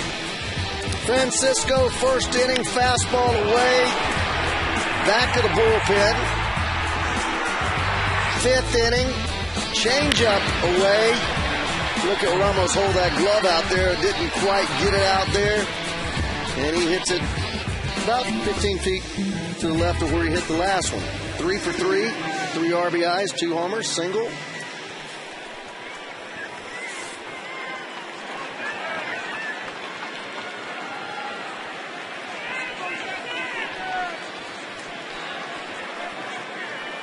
Colin Ballister now. Top of the order, 7th inning. Now the Phillies will get a chance to see Jimmy Rollins left-handed. He's 0 for 3 tonight and 1 for 6 since returning last evening. And there's that 95-mile-an-hour heater that Ballister's been featuring lately. And the skipper talked about how impressed he's been with Colin this year. Well, he talked about, Ray, the number of curveballs Ballister used to throw, and now he's establishing the fastball, and his curveball's better because hitters aren't seeing it as much. That's right. He said that he'd heard about Colin Ballister for 2 or 3 years and how great his curveball was. And then when he saw him pitch, he threw so many of them that eventually you're going to hang them. Yep. And Colin hung his share, gone to the bullpen. As you said, partner, relies on the fastball, forces the fastball, gets ahead of the count, and then drops that hook on you right there. Little tapper foul by Rollins. And it has been sharp. Put up just some great numbers since he's been here. 189 earned run average. He has struck out 28 hitters in just 19 innings and only given up 12 hits.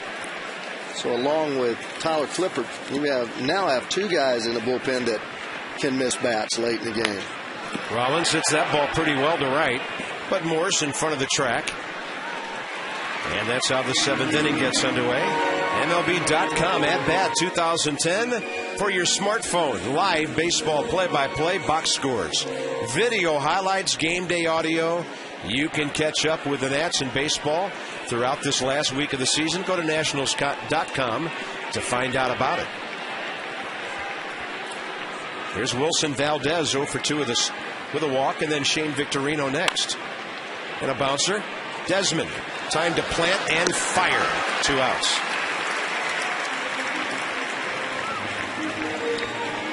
I think the bullpen is going to be fascinating next year, Ray. You hope, obviously, that the Nationals are in a position in late innings to win more ball games instead of being behind so much like they have been this year. Now, I don't want to take anything away from the bullpen, but at times they've been really good while the Nats were behind 3 or 4 runs. That's true. Next year, we need to see how good they will be if you're up a run or 2 in the 6th, 7th, 8th innings. Because it could be a different scenario in terms of this team's success in that department, and that's when you really find out how good your bullpen is. I've had pitching coaches tell me a lot of guys can pitch when they're down 3 runs. Not necessarily this group. Niger Morgan goes a long way to take one away from Victorino. He's 0 for 4. Tonight's game brought to you by the all-new 2011 Hyundai Sonata. Visit your Washington area Hyundai dealers this week. 7th inning stretch time. Phillies lead it 7-1.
So important to this ball club as we look down the road.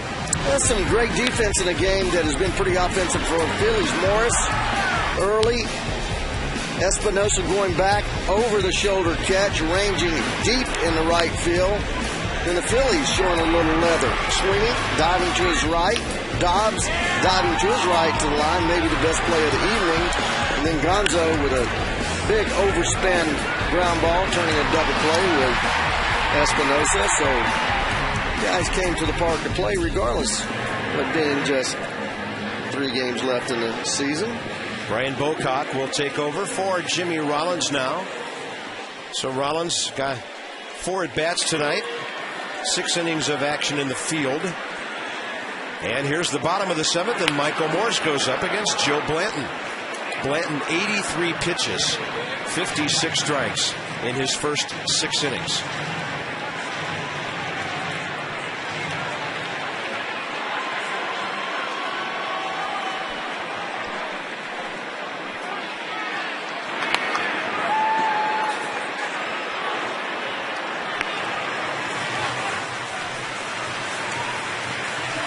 This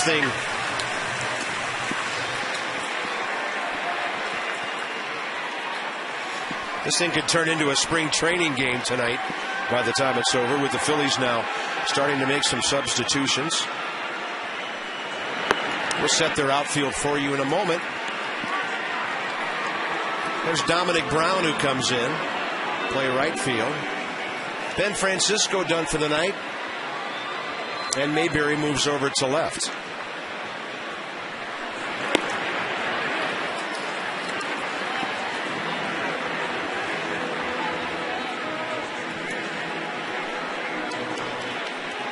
And Charlie Manuel, despite the big lead, going to give some guys in his bullpen an opportunity to pitch.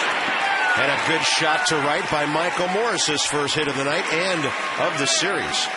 You know, it's interesting, Ray. I thought they might extend Blanton tonight because he's really not in their plans for the division series. They have the 3 starters you need for a best-of-5 series.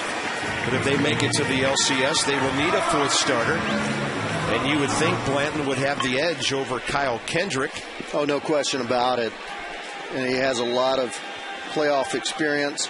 Where he's going to help them is not only in that spot, but if one of those guys were to get knocked out early or have trouble, or somebody were to get injured, he's a guy that will be long in the bullpen, and the guy that is definitely the man that they will go to keep them close in ball games. And the ball popped up left side. Out of play from Willie Harris.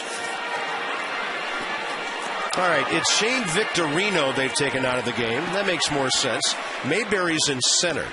So Francisco is still in left field.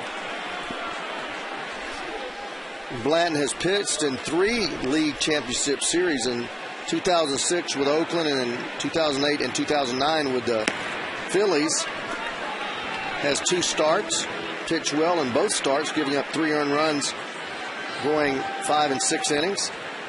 In the World Series, 2 starts, 12 innings, and gave up 2 runs in 6 innings in his first start in 2008 and won that ball game. And in 2009 against the Yankees, gave up 4 runs in 6 innings while taking the loss.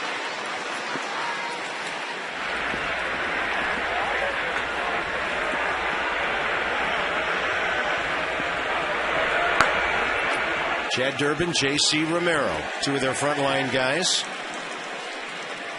2-2 to Willie, and Harris will take it outside.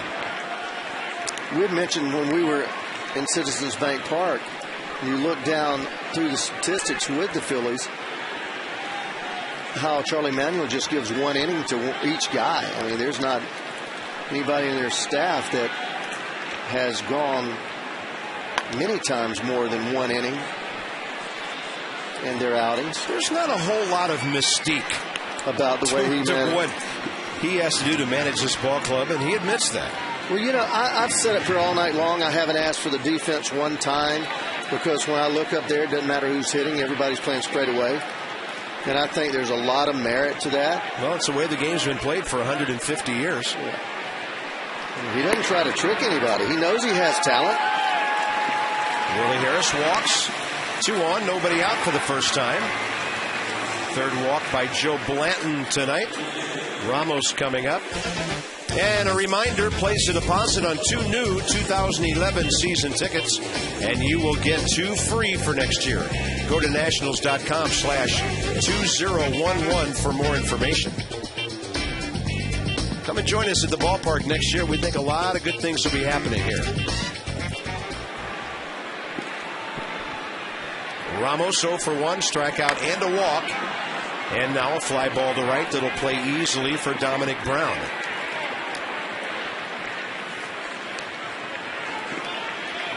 Just the anxiousness of a young hitter chasing a fastball up out of the strike zone.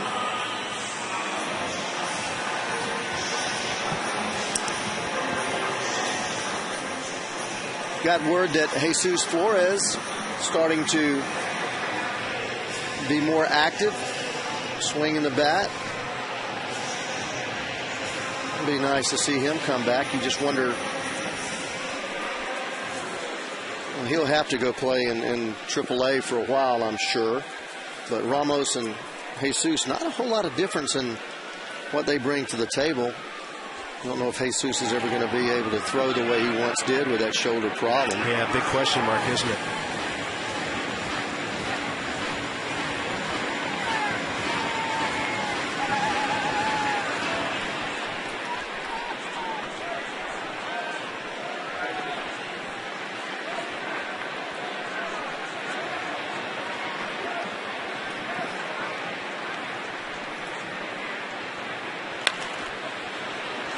Nationals draw a crowd tonight of 20,026. So for the year, the Nationals draw 1,828,066.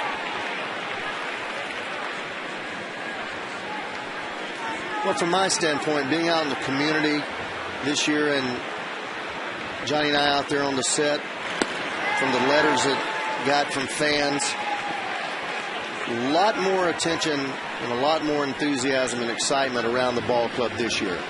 A lot of it, I'm sure, because of Strasburg.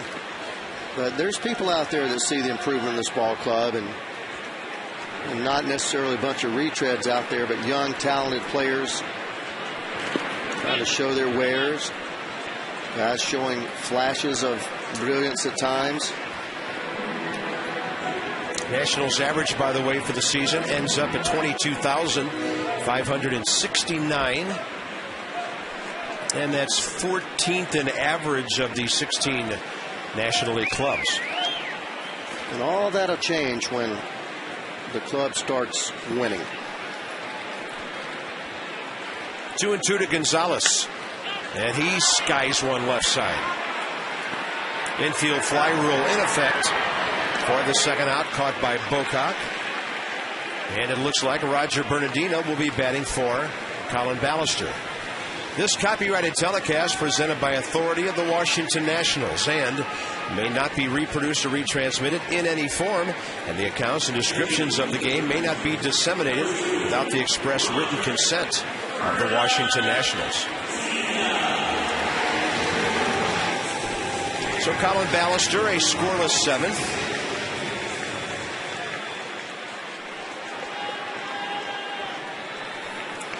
And here's Roger Bernardino, as mentioned earlier, having a very disappointing September.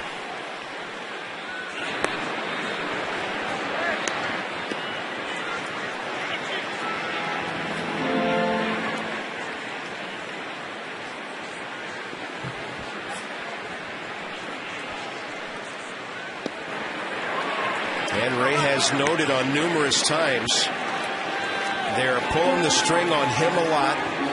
And he's hitting from out on that front foot, or at least attempting to do so. Batting $167 this month, 14 for 84.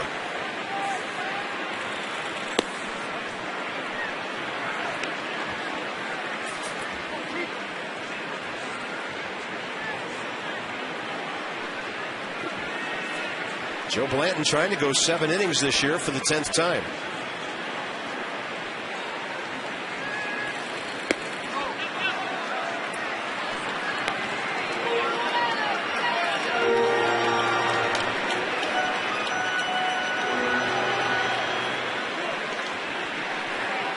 2 on, 2 out. Nats are down by 6. They've been out hit 8-3.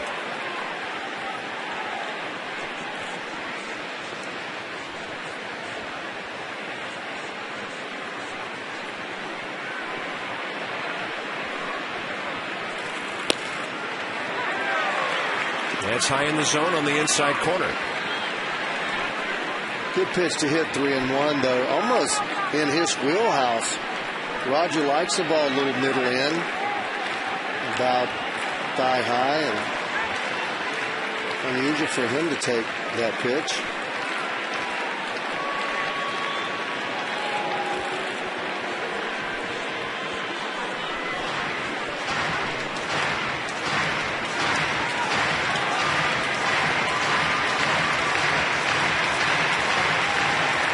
Three and two, 2 outs, 6-run lead.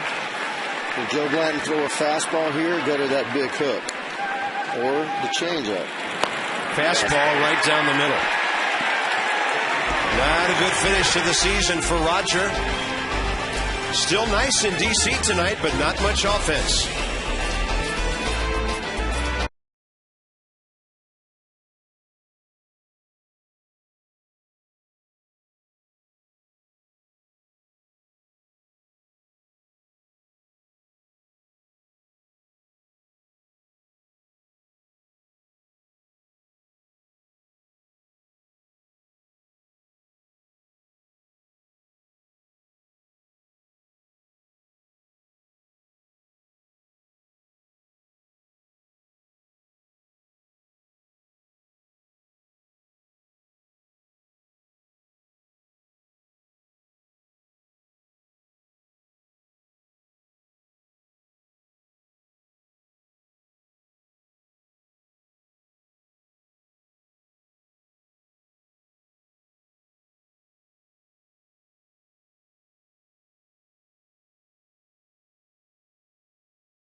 Your local Ford dealers. Your local Ford dealer invites you to experience Ford like never before. Ford, drive one. And by H.H. Gregg, we make buying TVs and appliances simple. H.H. Gregg, price and advice guaranteed. We have scenic shots in this town that nobody in baseball gets, except for the Nats and Masson. In our nation's capital, the rain has stayed away from the ballpark. Radar shows it's all around us. So far, so good for 7 innings, and Joel Peralta will take over against Sweeney, Francisco, and Mayberry in the top of the 8th. The Phillies off-the-bench version of Murderer's Row. This 34-year-old pitcher has had himself quite a season. Hasn't he? And just every time out. 2.18 earned run average. He's been in 36 games, 45 innings, has struck out 45, and leads the ball club with the lowest batting average against, 177. And 111 Rain his last 15 appearances, when the earned run average has been 2 clicks higher, 1.13. Just ridiculously good numbers by the hard-throwing Peralta. That's Alberto Gonzalez near the front of the mound for the first out, and Mike Sweeney's retired. And the thing that has impressed me most is that he believes in that old adage, first pitch strike. Doesn't matter who's hitting. He throws that first pitch somewhere real close to that strike zone, boy, and then works with you from that point on. Ben Francisco, 3 for 3. 2 homers, a single, 3 RBIs. Having a career night. This isn't some kid just off the farm. Francisco does have big league experience. He was with the Indians for 3 years, but they never gave him more than 447 at-bats. That was in 08 when he hit 15 homers and drove in 54. You would think a ball club like that would love to have him, but he was involved in the Cliff Lee deal. He came from Cleveland with Lee for 4 players. And the Indians gave up a pretty lively bat here. Went to UCLA a couple of years.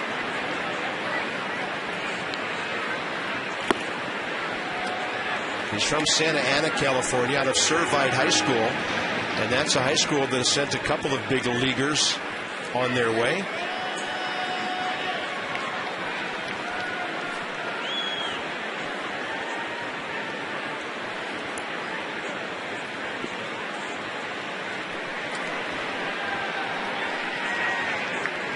And a 2-1 pitch. That's Danny Espinosa's hometown, of course, Santa Ana. Right near the Orange County Airport. Danny, of course, went on to Long Beach State.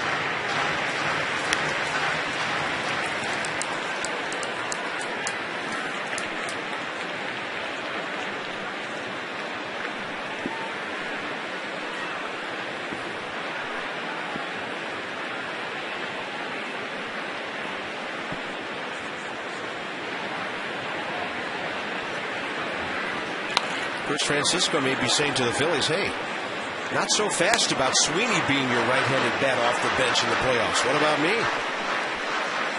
He's swinging the bat well. He got most of the pinch hitting assignments when they had a pinch hitter in the last 2 times that we faced the Phillies.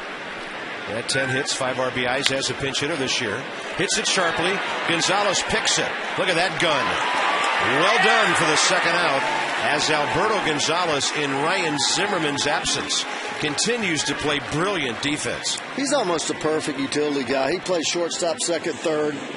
You just sign him to a 5-year contract and forget about those positions. He just does it night after night.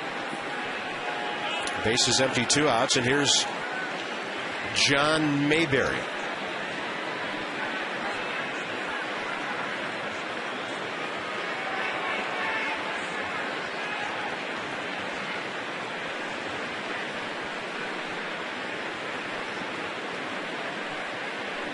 He's a good college player, 312 over 2 years at Stanford.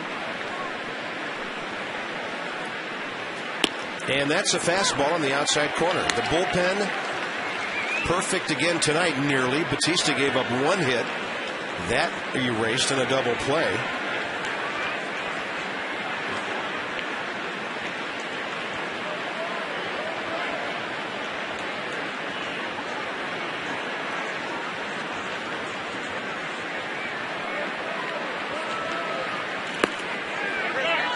Pretty nasty breaking ball and a swing, according to Field and Colbreth, the first base umpire. That was a splitter, Bob. Wow. Just goes straight down, and H.H. Gregg, Exmo, was he missed that thing about 8 or 9 inches off the end of his bat and 4 or 5 inches over it. That splitter thrown right, hitter has no chance. It's like a fastball till it's too late. It does. Well, Francisco will pop it up out behind the mound. Here's Desmond. How about the bullpen? Outstanding tonight. Bottom of the 8th coming up, top of the order.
got to have a bunch of camera guys to get pictures of a bunch of camera guys. They are versatile.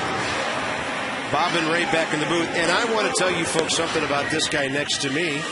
Ray, you had to come into this booth under very unusual circumstances. We appreciate the way you've just kind of blended right in with the crew up here in the booth after being out there for a long time. And it's been great having you, and you've done a great job. Well, Bob, thank you very much. It's pretty easy with guys like you, and these guys are so professional. And I just love this game, and I don't know where I belong there, here, anywhere, but I just know that it's a passion. It's fun to do. It's just unbelievable to be able to do something that you enjoy. And, the Lord has blessed me from day one with tremendous parents, and then a little bit of ability to play baseball, and then now talk about it. I love it, and thank you very much. All right. Ray Knight. And before we get all choked up, we have 3 more games to do this weekend, so get back to work, Knight. I'll do my best, buddy. Here's J.C. Romero against Niger Morgan.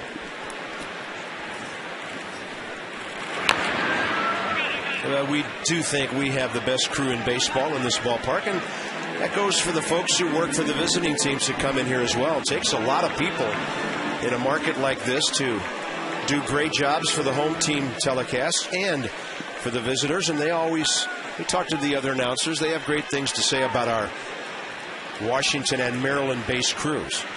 Well, some of them live in Virginia, too. They really do, Bob, and, it's all about expectation.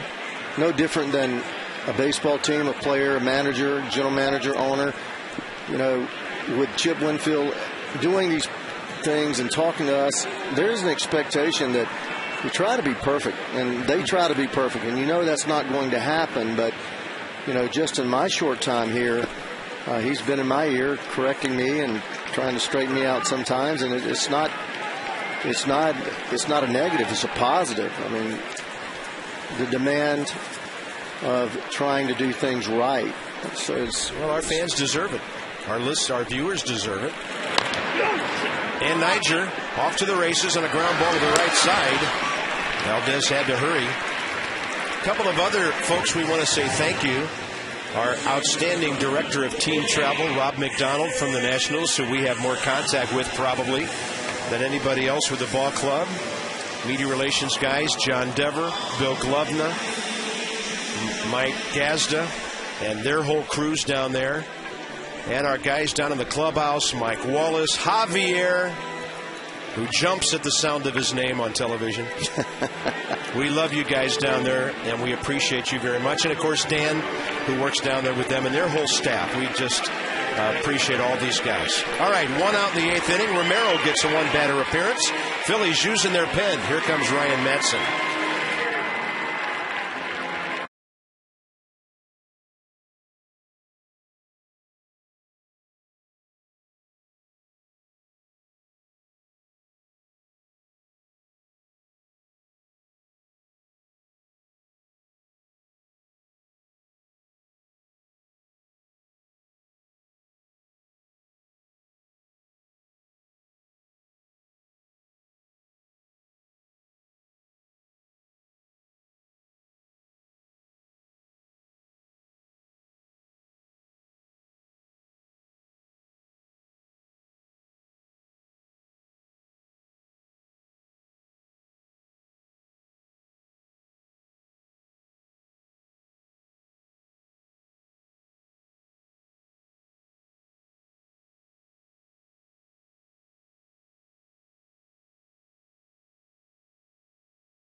Espinoza and Desmond coming up. And a reminder, you can join a very exclusive members-only club. It's the Lexus President's Club here at the ballpark. All-inclusive food and beverage, MVP parking, access to the closest seats to home plate. You're closer than the pitcher. Lower pricing options available, complimentary beer and wine, free parking. 202-675-NATS. You can purchase your 2011 Lexus President Club tickets. I think I've had a chance to have dinner down there maybe twice in the last couple of years, and it is fantastic. It is. Johnny and I wore them out down there this year. It got to be a part of our routine to do our show, and, well, everybody. You never sent any food up here from there. Well, buddy, you weren't my partner at that time. I'm not seeing any food now either. Here's Espinoza. Base hit last time, 1 for 3.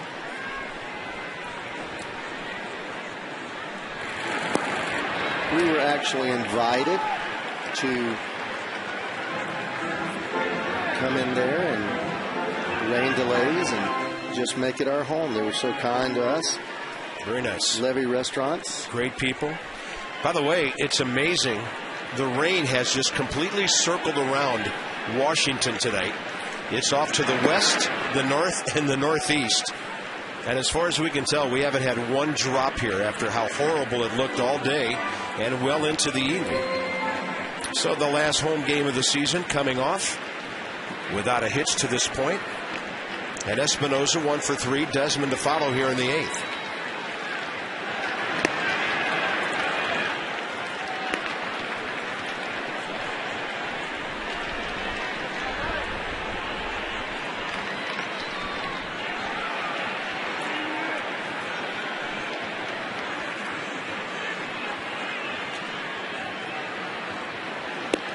And he just powders one right by Danny for the second out. Friday night, Nats in action in New York. Jordan Zimmerman will make his 7th start for Jim Riggleman. 1-2 record. He'll take on Pat Mish, left-handed throwing rookie who doesn't have a win. And Jordan was kind enough to sit down with Ray today, and you'll hear the interview on Friday. First pitch in New York at 10 after the hour, so we have a little more time to do a few things before the ball game. We'll look forward to the hitter Knight and the pitcher Zimmerman.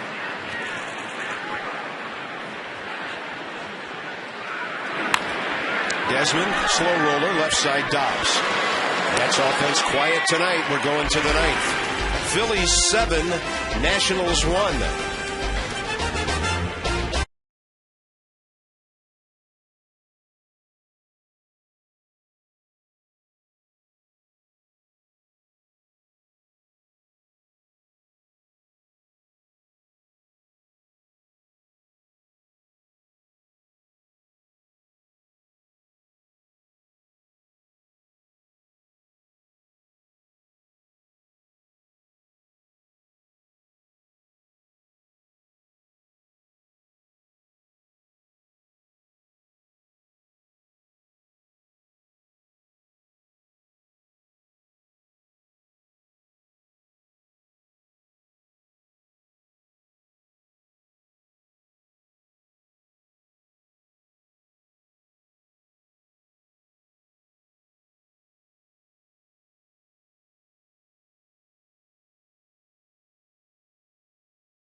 A lot of choices, but John Mayberry is my pick.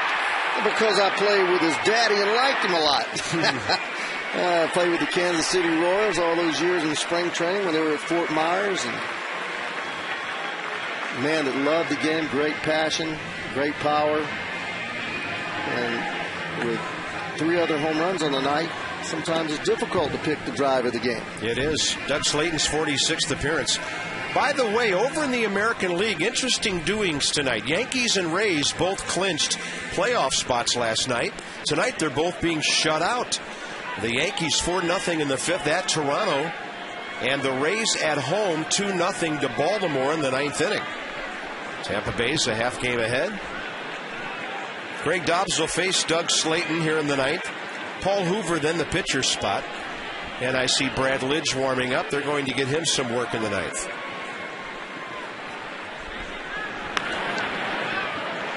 American League East, they were popping champagne in 2 different places last night, Rays, Yankees, but neither of them have scored a run tonight. And I'm telling you, that's a huge difference whether you win that division or the wild card and you have to go on the road.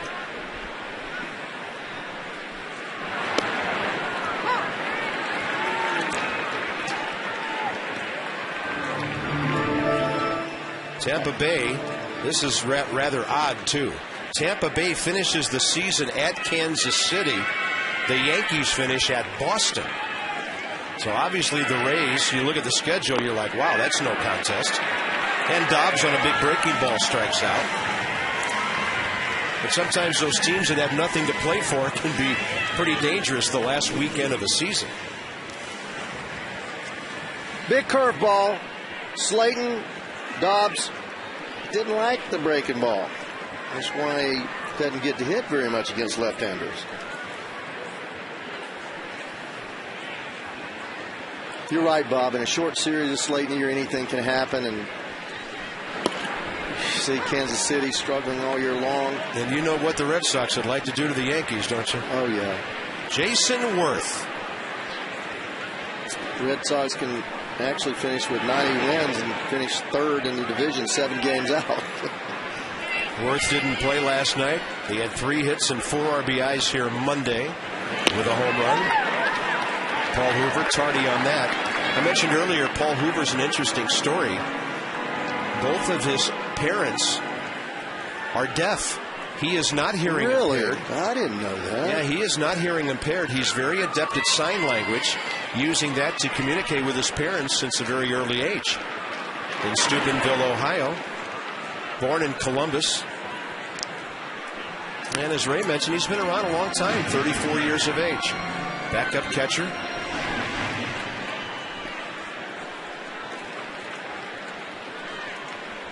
Well, as a catcher and not putting up big numbers, hanging around that long, then he has a great ability to handle pitchers. All right, here's Worth with 2 outs after Hoover strikes out.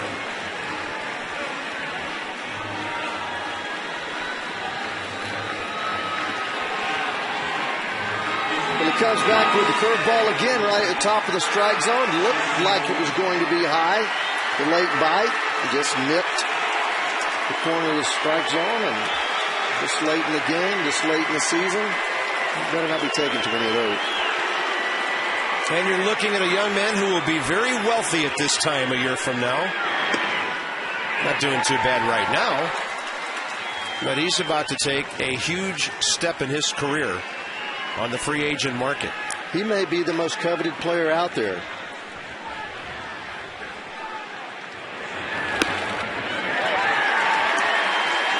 Excellent base runner, very good outfielder, power hitter, hits for average, hits right and left-handers equally.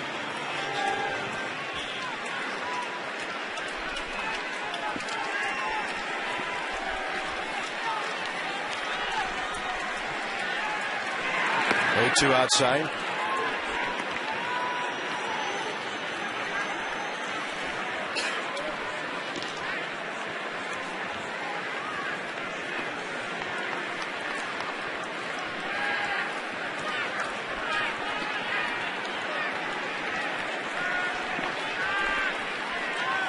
And a 1-2. Had him reaching on a breaking ball. Good inning for Slayton. Gonzalez throws out Worth. 1, 2, 3, and here we go.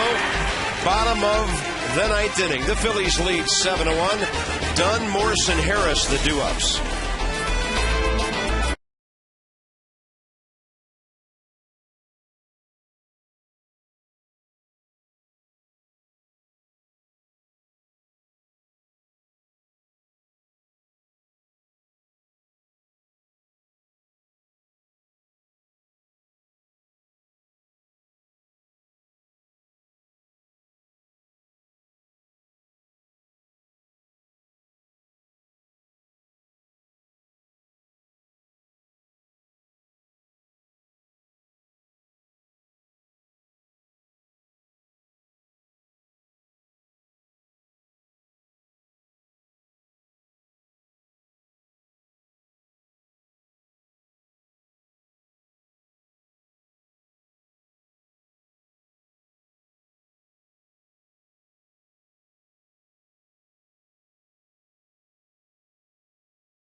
Upstairs to Bob Carpenter and Ray Knight. Thank you, Johnny Holiday. Bottom of the ninth inning. Brad Lidge will get some work for the Phillies. And some Nationals fans are standing and cheering. A lot of them are chanting that Sign Adam Dunn mantra we've been hearing throughout this homestand. This could be the last time Nats fans see him as a home player. I'd say 90% of them hope not. Well, they appreciate the effort. You can say anything you want to say about this ball club, and Jim Riggleman has had them go out every day, play hard, battle. You know, you're just not going to win without consistent starting pitching. Look at this ovation for Adam Dunn. He's really hard not to like, Bob. You know, something's wrong with you if you don't like Adam Dunn. Forget about all the home runs, but one of the most quality people that I've known in my baseball life. He's the same every day. Adam Dunn has struck out 3 times tonight. Gave us one of the best moments of the season here last night. And a breaking ball way inside.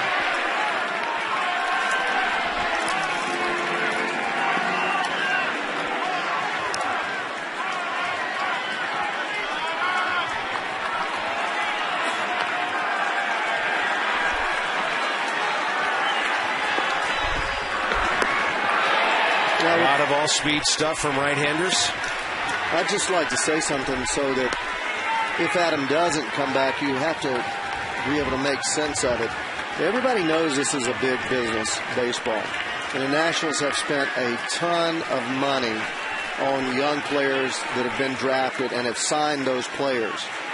And at some point, there are players that you like, that you love, that you feel are good for the ball club, that you have to let go because you've made choices to spend your money in another direction. Now, we know we have to have pitching. So that is probably priority. Adam Dunn strikes out for the 4th time tonight.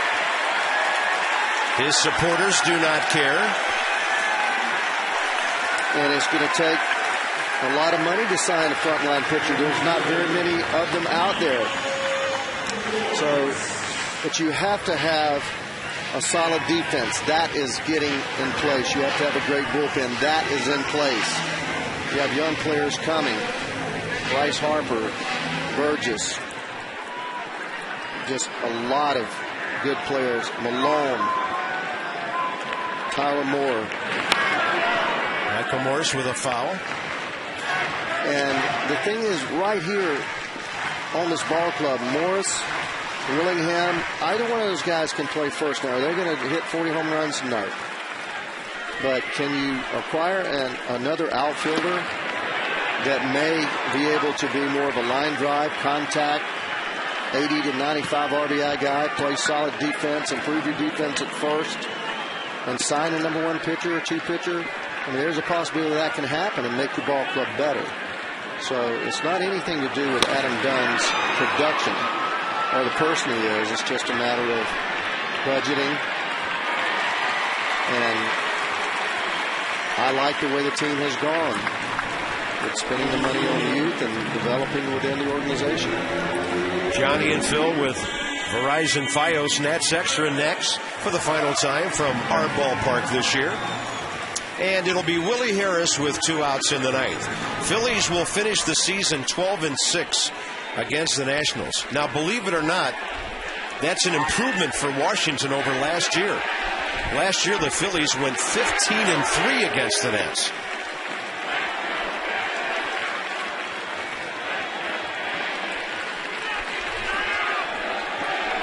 I knew we would have a group of sadistic Philly fans at the end of this game chanting, "Let's go Phillies." We've been listening to them for 3 nights.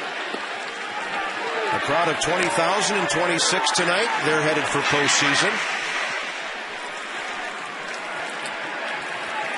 And the count is 1 ball, 1 strike with 2 outs. Lidge misses away. Brad Lidge on the year, 27 saves, 222 career.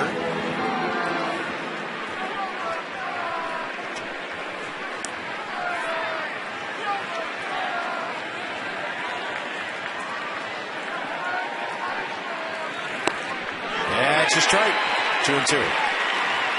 How about that? 3 hits tonight, 3 last night, 2 on Monday. Phil Wood said it pretty well. Hard to believe the Nats won a game, but they will get 1 out of 3 here.